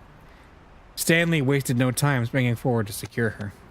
He gave her a thorough pat down from behind. He removed a small device that looked like a detonator from one of her pockets. On your knees! Alphard did as she was told. Good. Now hands behind your head. Trying to think funny and I will shoot. Without a word, Alphard placed her hands on the back of her head, fingers laced together. What are you playing at? Stanley growled disdainfully. Finally realized you can only push your luck so far. He responded with a faint snicker. It's not my policy to resist when things are hopeless. Her tone was detached, her intentions unreadable. Good, that'll make this easy. Stanley kept the barrel of his gun pointed at Alphard's head. This is for my brother. The words hung in his throat, unspoken. A surge of emotions coursed through him. Just a tiny bit more pressure from his index finger, and he could put a bullet right through Alphard's head. His long journey would finally reach its conclusion, but although he had wished for this moment more than anything, his finger did not move. He pulled the trigger now, would that truly be the end? His mind reeled at the implications. Totno watched Stanley closely, eventually letting out a sigh of relief. They were in this together, after all. Now they just needed to be careful not to let down their guard. He kept one eye on Alphard as he went to pick up the gun she discarded, but he was too late. The gun was gone. This is for Kanan! Maria had lunged forward, snatching up the gun. Maria, no! Osawa cried. What are you thinking? She ignored her father, taking aim at Alphard's forehead. Kanan's dead, and you're gonna pay. The smoldering rage she'd fought to hold back blazed up with renewed fury. Maria, Stanley said calmly, put down the gun. He had nothing but words to stop her. There was no telling what Alphard might do if he took his gun off her. What will this accomplish? He asked, keeping his tone as level as possible. Maria's face remained awash with anger. Maria, her father pleaded. Please, don't do this! Totno took a step forward. Go on, hand me the gun, he said. Stay back! Maria's arm trembled as she aimed the gun. Everyone stood frozen, not even daring to breathe. The slightest wrong move might bring disaster. The silence roared. I don't care, Alphard sneered. If you want to shoot, then shoot. You do want to avenge Kanan, don't you? Yes. Yes, I do. Maria tightened her grip on the gun. Memories of her friend drifted through her mind. To Maria, born into peace, meaning Kanan, had been like touching a world beyond her own. a far more complicated world. Kanan had blood on her hands from the time she was a little girl, a walking contradiction of cruelty and childishness, and yet she had lived her life according to her own unshakable beliefs. Meeting her had made Maria think hard about her own identity. What did it mean to be Japanese? No, that wasn't the question. What did it mean to be Maria Osawa? That was the crux of it all. They had been able to find common ground despite differing ideals because both possessed an unshakable sense of self. The tense equilibrium came crashing down as Maria let out a shout. "This is for Kanan!" She pulled the trigger, but a shot went wide, shattering the window of a nearby car. A sudden gunshot caught Stanley off guard. Alvar didn't miss her opening. She rolled swiftly across the pavement, drawing the small pistol she'd hidden in an ankle holster. Maria hastily tried to aim for a second shot.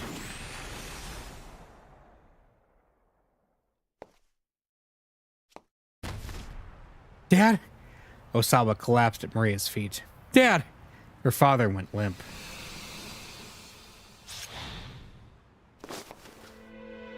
Stanley dived at Alfard. He grabbed hold of her right wrist, the one clutching the gun, and slammed her head down hard against the pavement. She made no attempt to resist. In a moment, he had subdued her. "Maria, you're not hurt, are you?" Osawa croaked feebly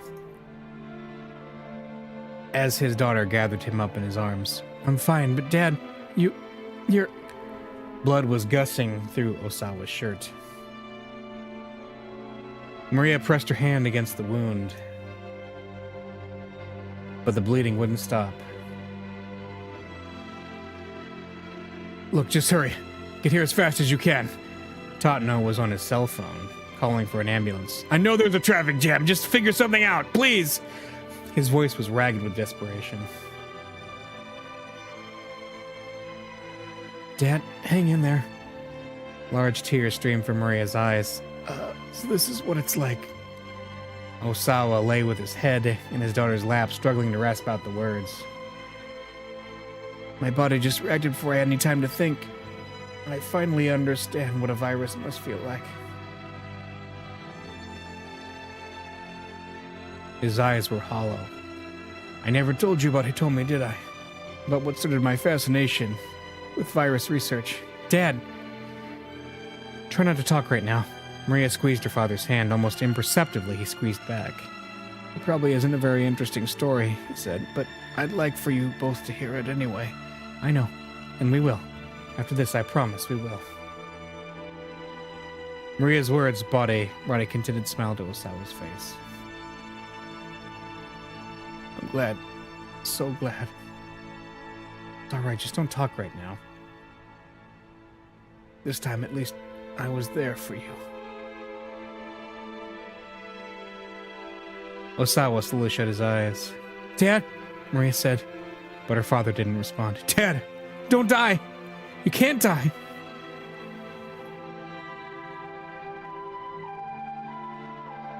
The sound of ambulance sirens wailed in the distance. Maria clutched her father's hand, trying to make her grip firm and reassuring, just as has been back for her inside the laboratory. "Please, don't die." She repeated the words inwardly over and over.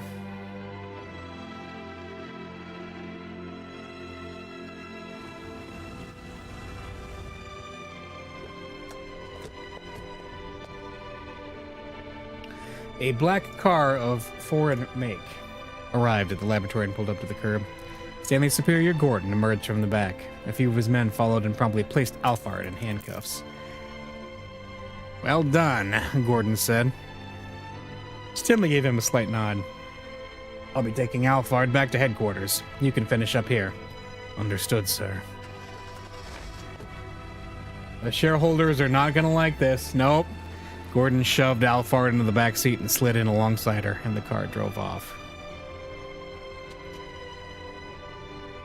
"Who was that just now?" Tatno asked Stanley. "My boss. Sorry, but we'll be taking Alfard into custody." "You will, huh?" Tatno frowned but decided not to press the point.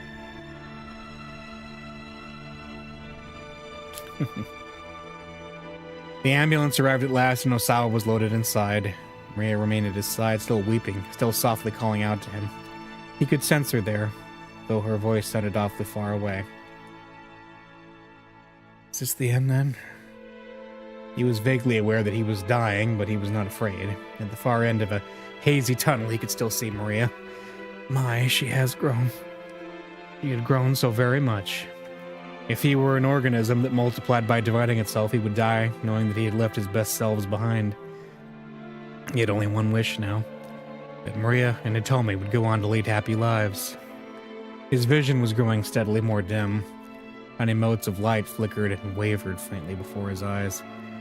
It looked a lot like the very first time he'd ever peered through a microscope, and that was enough for him.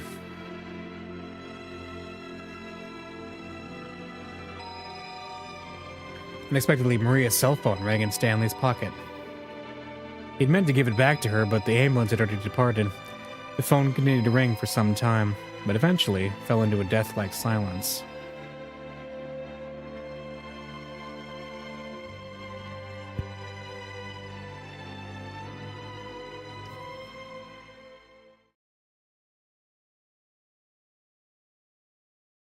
"0002. Archie held his breath. He could no longer feel the seconds ticking by. The numbers on the display were changing more and more slowly, but still he watched in fear. 0002. It was impossible not to fixate on the countdown. 0002. 0002. 0002.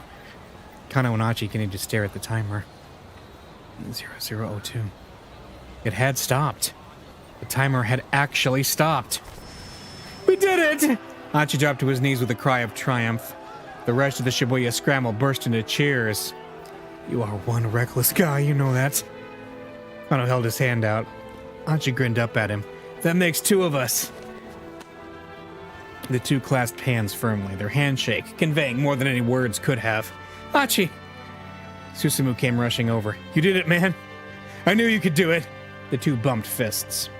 Aw, it weren't just me, Archie said. Could never have done it without you guys' help. Susumu smiled bashfully. Hey, Susumu, take care of SOS for me. You got it. Susumu looked him squarely in the eye. Archie gave a little nod, and the two solemnly bumped fists again. Suddenly, there was a blinding flash. Archie spun around to see Chiaki standing there, beaming happily, her digital camera ready for another shot. Hey everyone, gather up! Minoru Kawa called out to Archie and his pals. You guys are the heroes of Shibuya. Photo time, everyone, Chiaki said. Get ready. The young men struck a pose together. Wait, her too. Minoru Kawa ushered Hitomi over to stand with Archie. Hitomi. Archie stared at her shyly. It was all thanks to Hitomi that he'd been able to do what he had done, keeping Shibuya safe, keeping his promise to Suzune. Hitomi had been his inspiration for it all. There were so many things he wanted to say, but he couldn't get the right words out. Archie, Hitomi's cheeks were damp with tears. Hey now, little lady, Minoru Kawa called. No crying now. Come on, show us a smile. He struck a goofy pose beside Chiaki. At last, the smile returned to Hitomi's face. It really is the best. Hitomi looked up at Archie in confusion. Your smile, he said. It's the best. I don't care what anyone else says. He spoke so earnestly that Hitomi couldn't help but smile even more. Okay, here we go, people. Get your best faces on. At Minoru Kawa's signal, everyone let out a joyous victory cry. There they are. Come on, guys, Susumu shouted. Let's lift Archie up where everyone can see him. The members of SOS let out another roar. Huh? No, you don't gotta do that, guys. Hey, cut it out. But Archie had already been swallowed by the enthusiastic throng. Heave ho! Heave ho! Heave ho! There in the middle of the scramble, Archie was being hailed as a hero. Kano looked on with a satisfied smile. What they had achieved together was nothing less than a miracle. It had taken a lot of luck and more than a few coincidences for them to stop that bomb. Coincidences? Kano muttered to himself. No, that wasn't right. This was something different altogether. Fate, that's what it was. And not just one person's fate.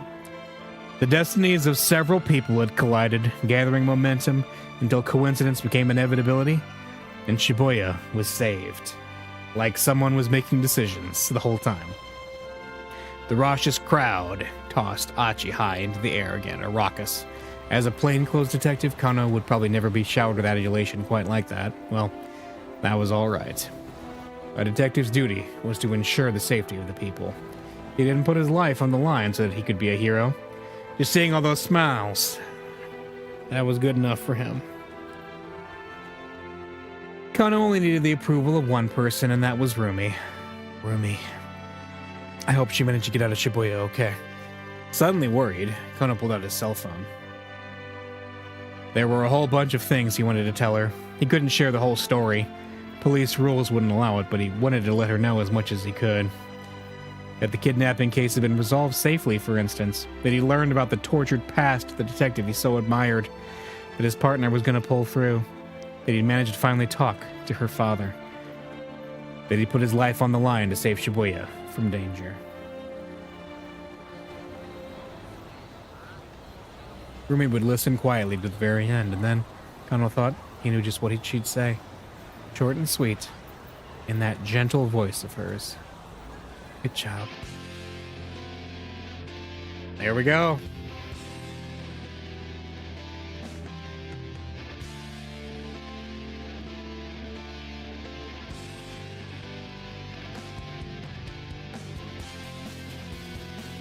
And that is it. That is it.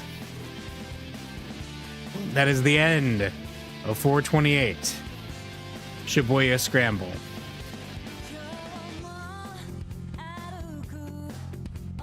GG, and we get to listen to the actual song, finally. From Aya Kamiki, by the way. Okay, that's not actually the ending, because canonically Osawa survives because he is in the anime that is kind of the follow-up to this that has Kanan and Alphard fighting each other, called Kanan, and he's in it, so he survives. I might real quick go back and make a couple different decisions to rescue him from his fate.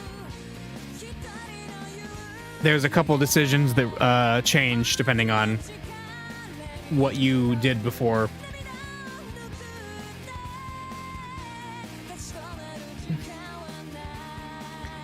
Hey, Yanagishita, he kind of disappeared from the storyline after a while, but that's okay. Yeah, I thought this story was really well told. Even playing it for the second time, it still hits really well, I think. Really enjoyed this game.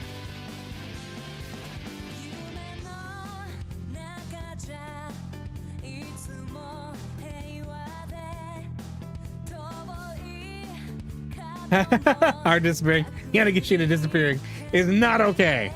Yeah. I think he should have shown up at the end and disarmed the bomb somehow. That would have been pretty fun, actually.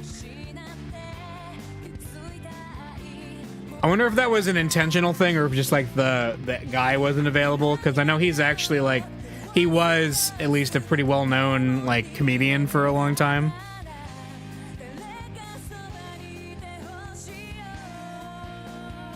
Hard to say.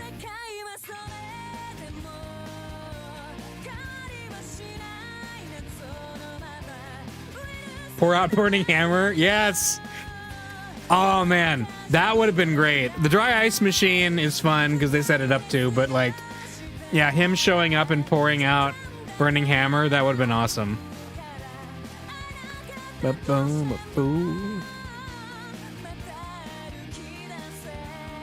Tatano Redemption arc was peak.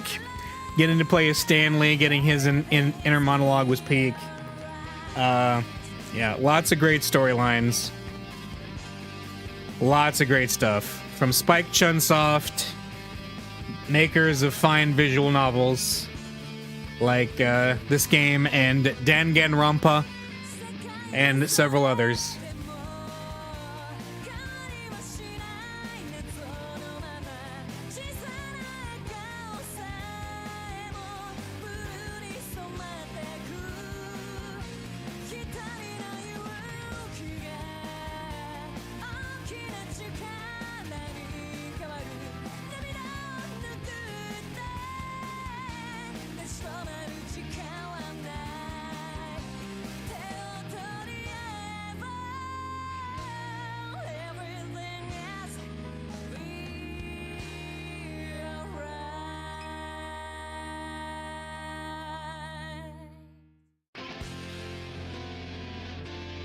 There we go. Oh.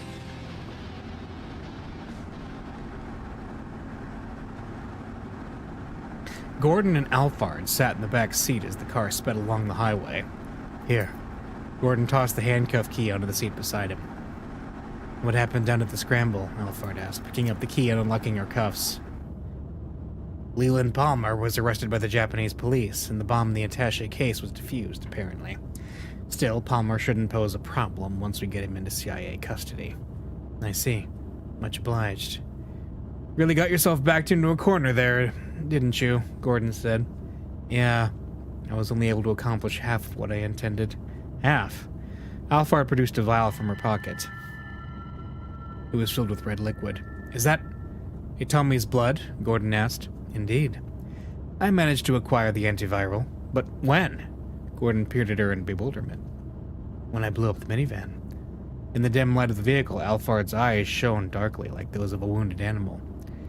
Extracting the blood from Itomi while she was unconscious had been a simple matter. Saving the girl's life had been more than just a means of ensuring her trust. Alphard had been looking out for the right moment to carry out the extraction. Total secrecy was essential.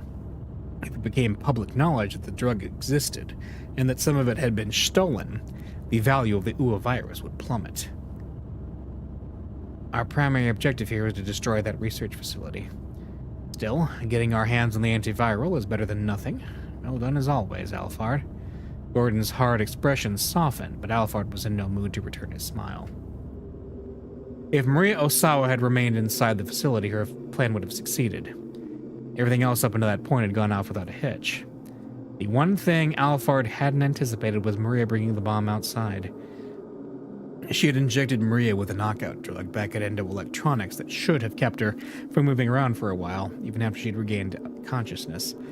And in any case, she wouldn't have expected the girl to just march into the midst of an armed standoff. He had been certain that Maria would never leave the lab. He had misjudged how strong the girl's feelings for Kanan were. Maria's body had been put into a state of torpor. There were a bunch of people pointing guns at each other, and still she had been undeterred. Alphard's plan had hinged on Maria's relationship with Kanan, and ironically, that same relationship had made the plan fall apart. It was true that she'd accomplished half of her goals, but Alphard still couldn't shake her sense of failure. She softly bit her lip as she gazed out through the car window. Bright windows of a few buildings shone out in the midst of the otherwise darkened city. A group of tiny lights that refused to be washed out by the darkness.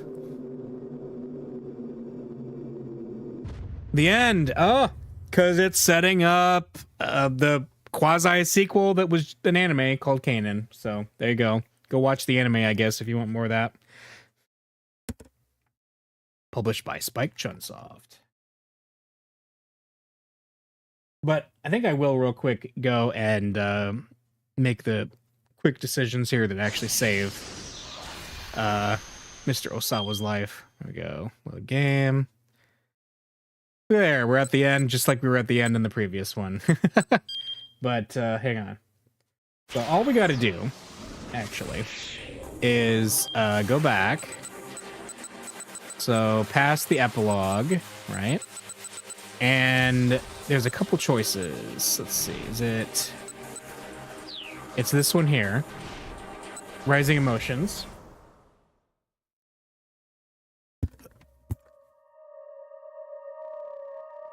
I have to set aside my hatred and just focus on catching this guy. Choose that one. So you basically have to go around and make all the choices that are like nicer, basically, choices.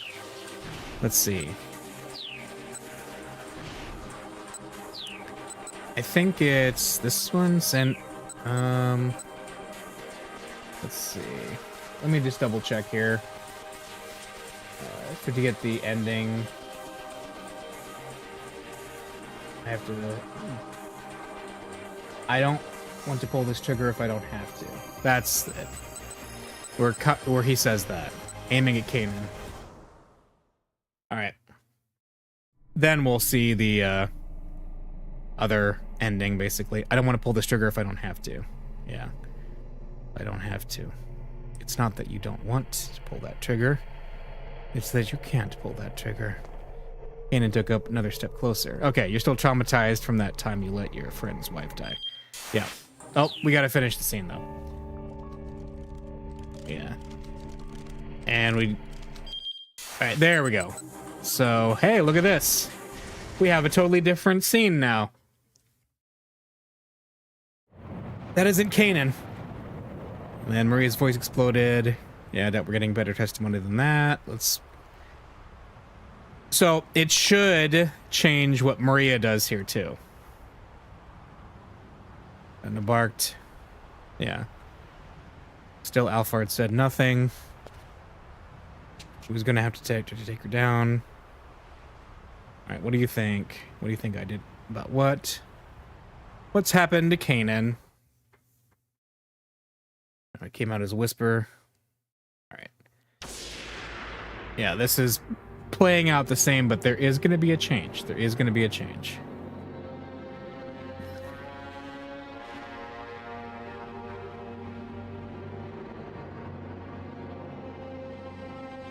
Like with Osawa, you have to make... I think to get certain things to happen, you have to make the reaching out to try to connect with other people things. And then you have to make the kind of forgiveness things to get Maria to go... to not pick up the gun and try to shoot Alphard. So, Kanan Anime Watch Party next week? You could mute it and still... Yes, that's...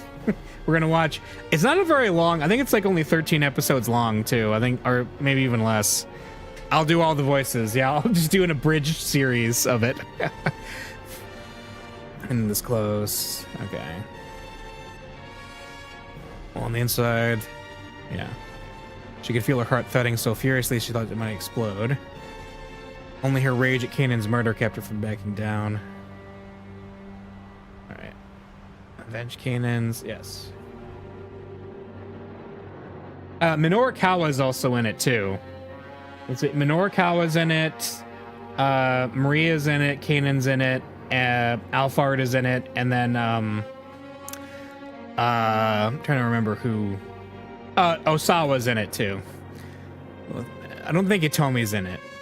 Stanley is not in it either, sadly. Nor is Kano or Achi. Time is slow, seconds drawn into hours. Okay, there's the gun. Yep. So here is the change. Now we actually are going to get a choice, I'm pretty sure. That's how this should work.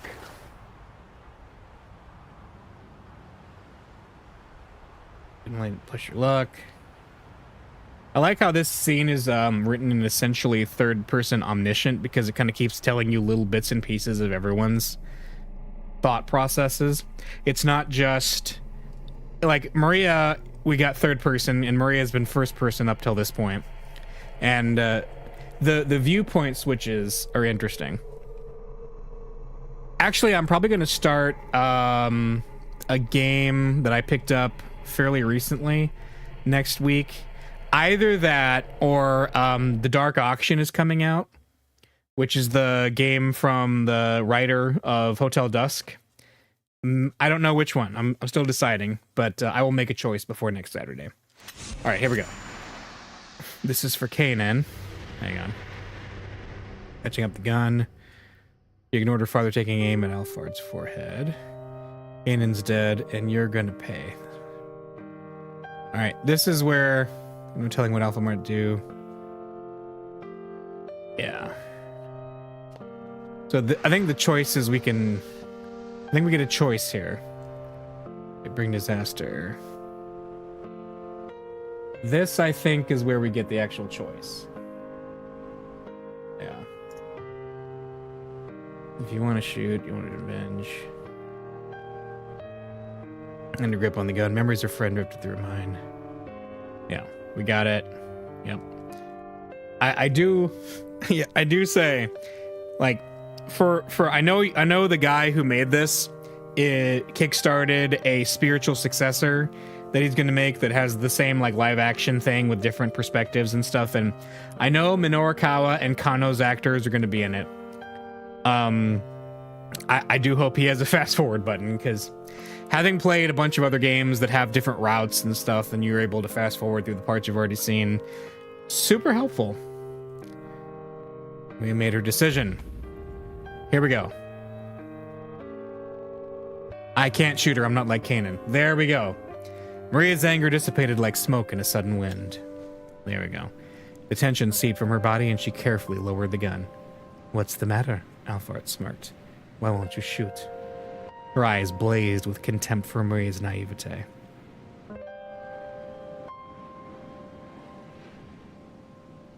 No, I'm not being naive, Maria told herself.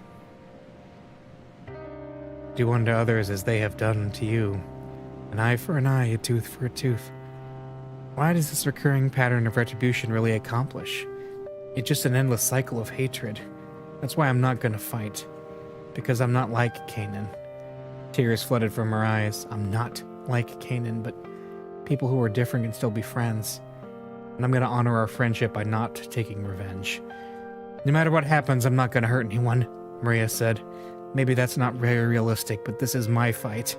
And I'll fight the way I choose. She wiped away her tears. For the first time, Maria felt that she understood Kanan. If she'd been able to see her just one more time, she would have been able to speak her mind without fear. I could show Kanan the true me. Maybe then we would be friends for real. But that wasn't gonna happen. Not anymore. Maria handed the gun to Totno, then looked up at the nighttime sky.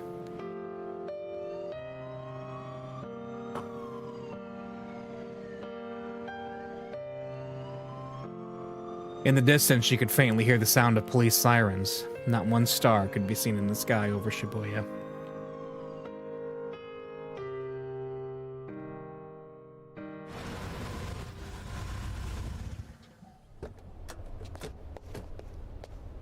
A black car, a Ford make arrived. Is this, oh, okay. Curb, Stanley Superior Gordon emerged. Probably placed Alfred in handcuffs. This is all the same. Yep. Back to headquarters. This is all the same.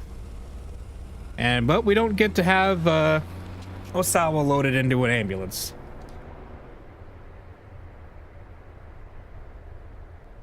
Up to Alfred's plan. I would watch a buddy cop series, like a spin-off with Stanley and Totno. Kano, Suzune, Katone. Totno pictured all of their faces. Perhaps in the end he'd managed to become worthy of their respect. Or Achi and Kano. Achi and Kano would be great. It's all over. Stanley spoke under his breath. His gaze locked onto the car taking Alfred away. The black cloud that hung over his heart had yet to lift, but he knew that today was the day he could finally put revenge aside. No longer would memories of his brother bring only sorrow. This'll do, won't it, Frank?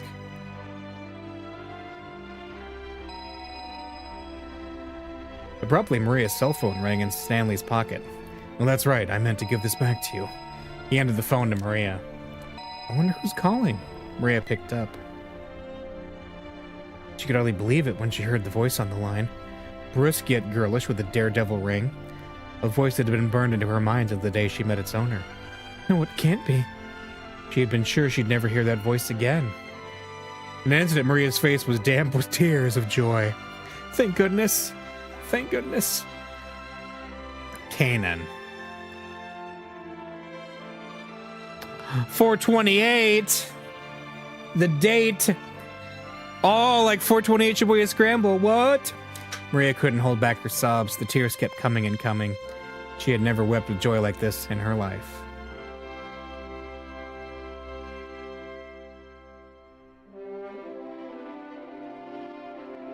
There's 02. Well, this is the same scene, right? Oh, can we not skip this? Jing still watched in fear. So, yeah, Maria got a call from Kanan, which that was the phone call previously. So Kanan is alive regardless. But, yeah. And then this is the same scene. I mean, like, in the original, like, it kind of sucks celebrating with Hitomi, knowing that she's going to find out her dad died because her sister wanted to kill somebody. So we saved that from happening. We prevented that from happening. And, things have gotten better as a result of that. So we got Minorikawa and his crew, and we saved 4-star General Gossip in Heaven Publishing with his storyline, because they convinced the publisher to to loosen things up for them. But yeah, I was reading an interview with the guy who made this game, and he said that it kind of astounds him that no one has made a game like this since he made it. And it's kind of true. Like, no one's made a game that has this kind of style to it. And I like it. I think it's very charming, like the real pictures. I think it'd be easy to make, too, seems like, compared to some other like ways of doing a game. And I'm glad he's making a spiritual successor. We will be playing it. We will be playing it, I assure you. We will. And I don't know what it's called yet. I don't know if it has a name, but I do know it's happening. And we will continue. There is lots more planned. We're going to play some more mystery detective games. I know one of them that I want to play is Paranormasight, which is a Square Enix like visual novel mystery game. A couple indie visual novels that I have in mind. And keep doing that. Alright, so he gets to call. Yeah. Kidnapping case has been resolved. Yeah. Kano's storyline ends. I mean, everybody's storyline ends really, really well. Really, really well. Like, it's just cool the way that this all kind of wraps up nice and clean. And we never got to see Rumi's face. We got to see a little bit of it, but that was it. Apparently she's supposed to be... she's secretly some famous actress. Rumi, hello? There was no response. Did they have a bad connection? This is different. Hello? Rumi, are you there? Can you hear me? Look, the case is closed now. If you're still somewhere close to Shibuya, I'd love to see you if I can. You want to see me, huh? Don't you have a mountain of paperwork you should be doing first? The gruff voice was Shizuo's. Oh, well, you see, Father, I told you not to call me that. Shizuo barked so loudly over the phone that Kano's ear rang. Right, no, of course. And yes, I'll do my job. I just wanted to check and make sure that Rumi was all right. Looks like I misjudged you. Maybe you are the kind of guy who'll blow off work to go up meet with a girl. Dad, hey! Kano heard Rumi's voice cry out with exasperation. Come on, let me have my phone. I know that work is important, sir, Kano said hurriedly, but Rumi is even more important to me. He felt his panic rising. After all that happened, he didn't want Shizuo to end up with a bad impression. Well, be quiet. If you want to see Rumi, you can do it once you've finished your work. Well, but I'm not sure when that's going to be. I waited on you today a lot longer than I wanted, so at this point I don't care how long it takes you. We can wait all night if we have to. Shizuo let out a peculiar sigh. And then you and I can talk again about you marrying my daughter. Huh? Before Kano could be sure he had heard that, Shizuo hung up. Huh? What? He stared at the phone, his mind reeling, and then he was hit with a veritable explosion of joy. Yes! Kano leapt into the air and shouted with delight, his voice echoing through the Shibuya streets.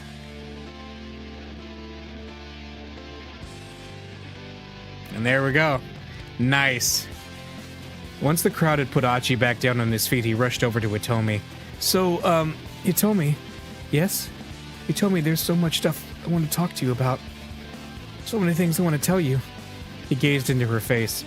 But Suzune... He didn't know how to continue. Hitomi smiled warmly. She understood. Go on, Achi. Go see your sister. There's nobody here in trouble that you need to rescue now. Thank you. I better get going then. To see Suzune. Achi broke away from his circle of friends and headed out of the Shibuya Scramble. Strangely enough, his leg didn't hurt too much now. Despite all that had happened, he felt invigorated, as if he was just waking to a brand new day. Achi, Hitomi called after him. I will see you again, won't I? Achi nodded vigorously. Of course! Just come to Shibuya. You'll find me. He's such a cool guy. He'd been born and raised in Shibuya, but after today, he loved the place more than ever.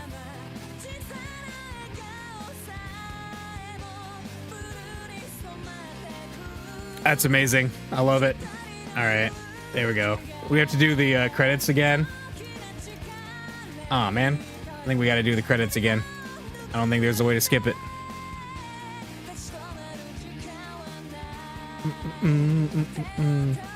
But there we go.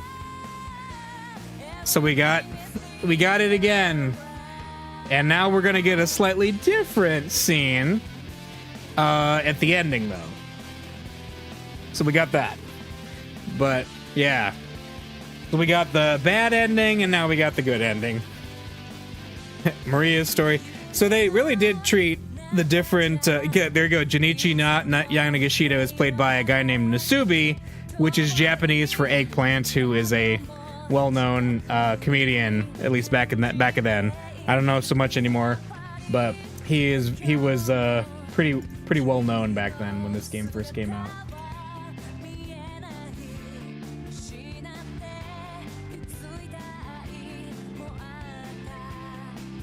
The governor of Tokyo, Hirokazu Hamamura, special performance. Aya Kamiki as herself. Right. All successful entrants in the Be an Extra in our next sound novel contest. Oh, that's interesting. So did they hold like a contest to be in this game? That would be pretty cool. So it's interesting they called it a sound novel, because that is what Ryukishi 7 calls his games. So Ryukishi is the author of Higurashi, Umineko, Kikonia, several other books. It's the When They Cry series. I am a big fan of Higurashi and Umineko.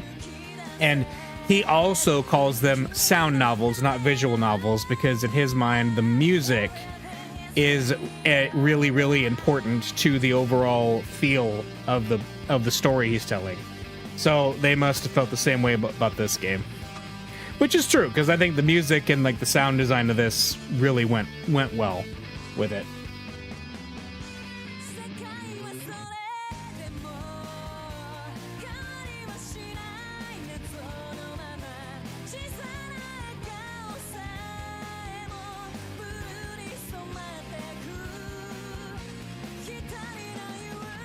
Ryukishi 7 also wrote Silent Hill F, which just came out last year. And it has some similarities to the Higurashi in particular because of the setting, and also, I guess, when you beat the game, you're supposed to beat it again and again and again, because this is not a big spoiler, but Higurashi is basically about a Groundhog's Day loop trying to figure out how to save everybody from this disaster that befalls this one small town set in like 1983. I think it's 1983, because Umineko is 1986. His two famous stories are set in the 80s, and then Kikonia, which is set in the far future. And he stopped writing indefinitely. There hasn't been any announcements of him continuing it because of the global pandemic thing that the game involves, and it freaked him out, I guess. Also, he started working on Silent Hill, so I hope they bring him back for more Silent Hill. I have not played F, but I have heard generally positive things about it from the people who I thought were gonna like it. I figured his work was gonna be controversial because his work is just kind of controversial in general. There's a lot of people who think Umineko has a really bad ending. And I can kind of understand it, but, you know. All right, so now we're back to this. All right, okay. We have this scene, and it's going to play out the way that it plays out before, but there's going to be a different conclusion to the scene, if I remember right. Got the blood. Hitomi Blood. That's the spin-off of Monster Blood from Goosebumps.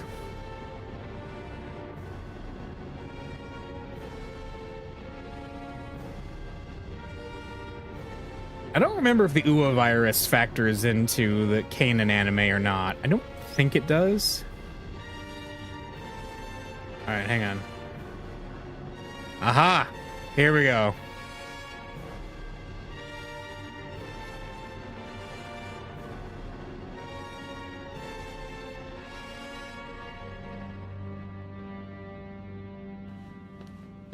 We get a video.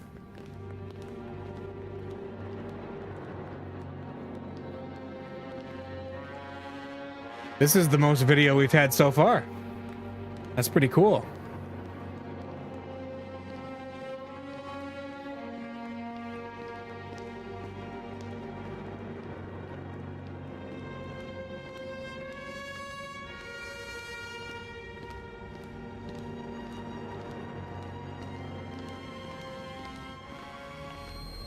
Oh. Who's that?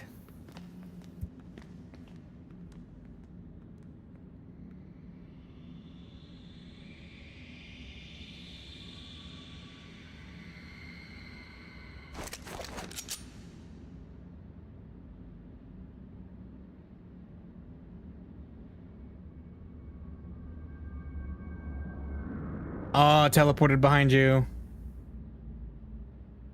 The girl in the blonde wig with the same tattoo.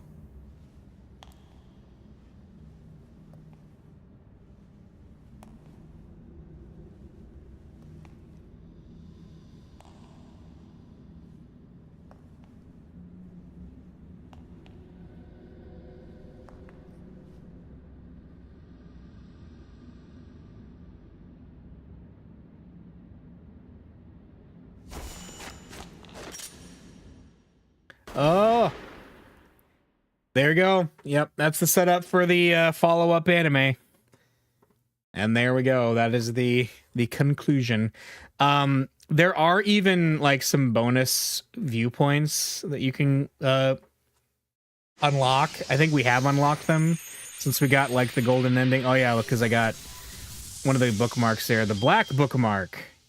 So I think that unlocked a few like extra viewpoints that you can.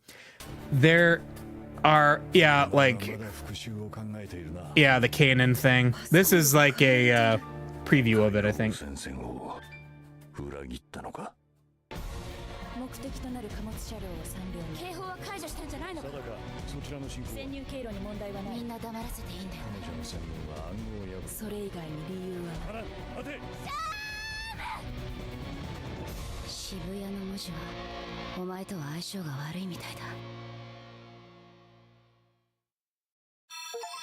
Kaden preview.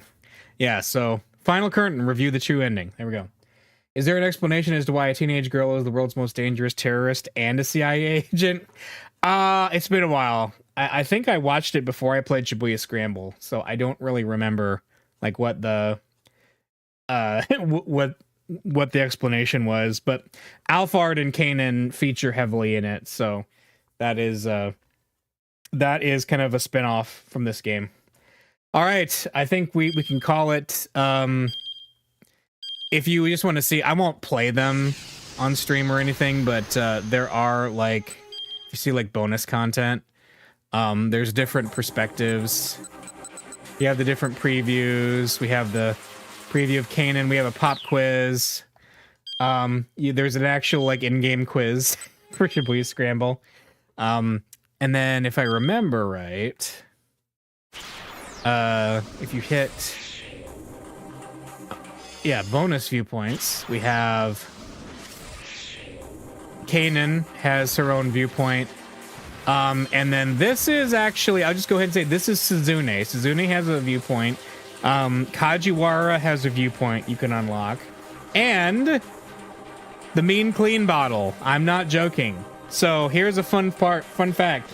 If you go back, there's a certain point where the Mean Clean bottle on Achi's t-shirt disappears from his t-shirt. My daughter actually noticed this and pointed this out. She was like, hey, the bottle's gone. And I said, that's very astute of you, because the bottle actually has its own storyline. Mean Clean itself has its own storyline. But yeah, that is something, if you ever want to play the game for yourself, you can enjoy. But I just wanted to play the main story, get the true ending and all that. So anyway, thank you for the journey with Shibuya Scramble. We are going to pick up next week with a game. I am not sure yet what it is, but there will be more. So next Saturday, same time. See you then. Bye.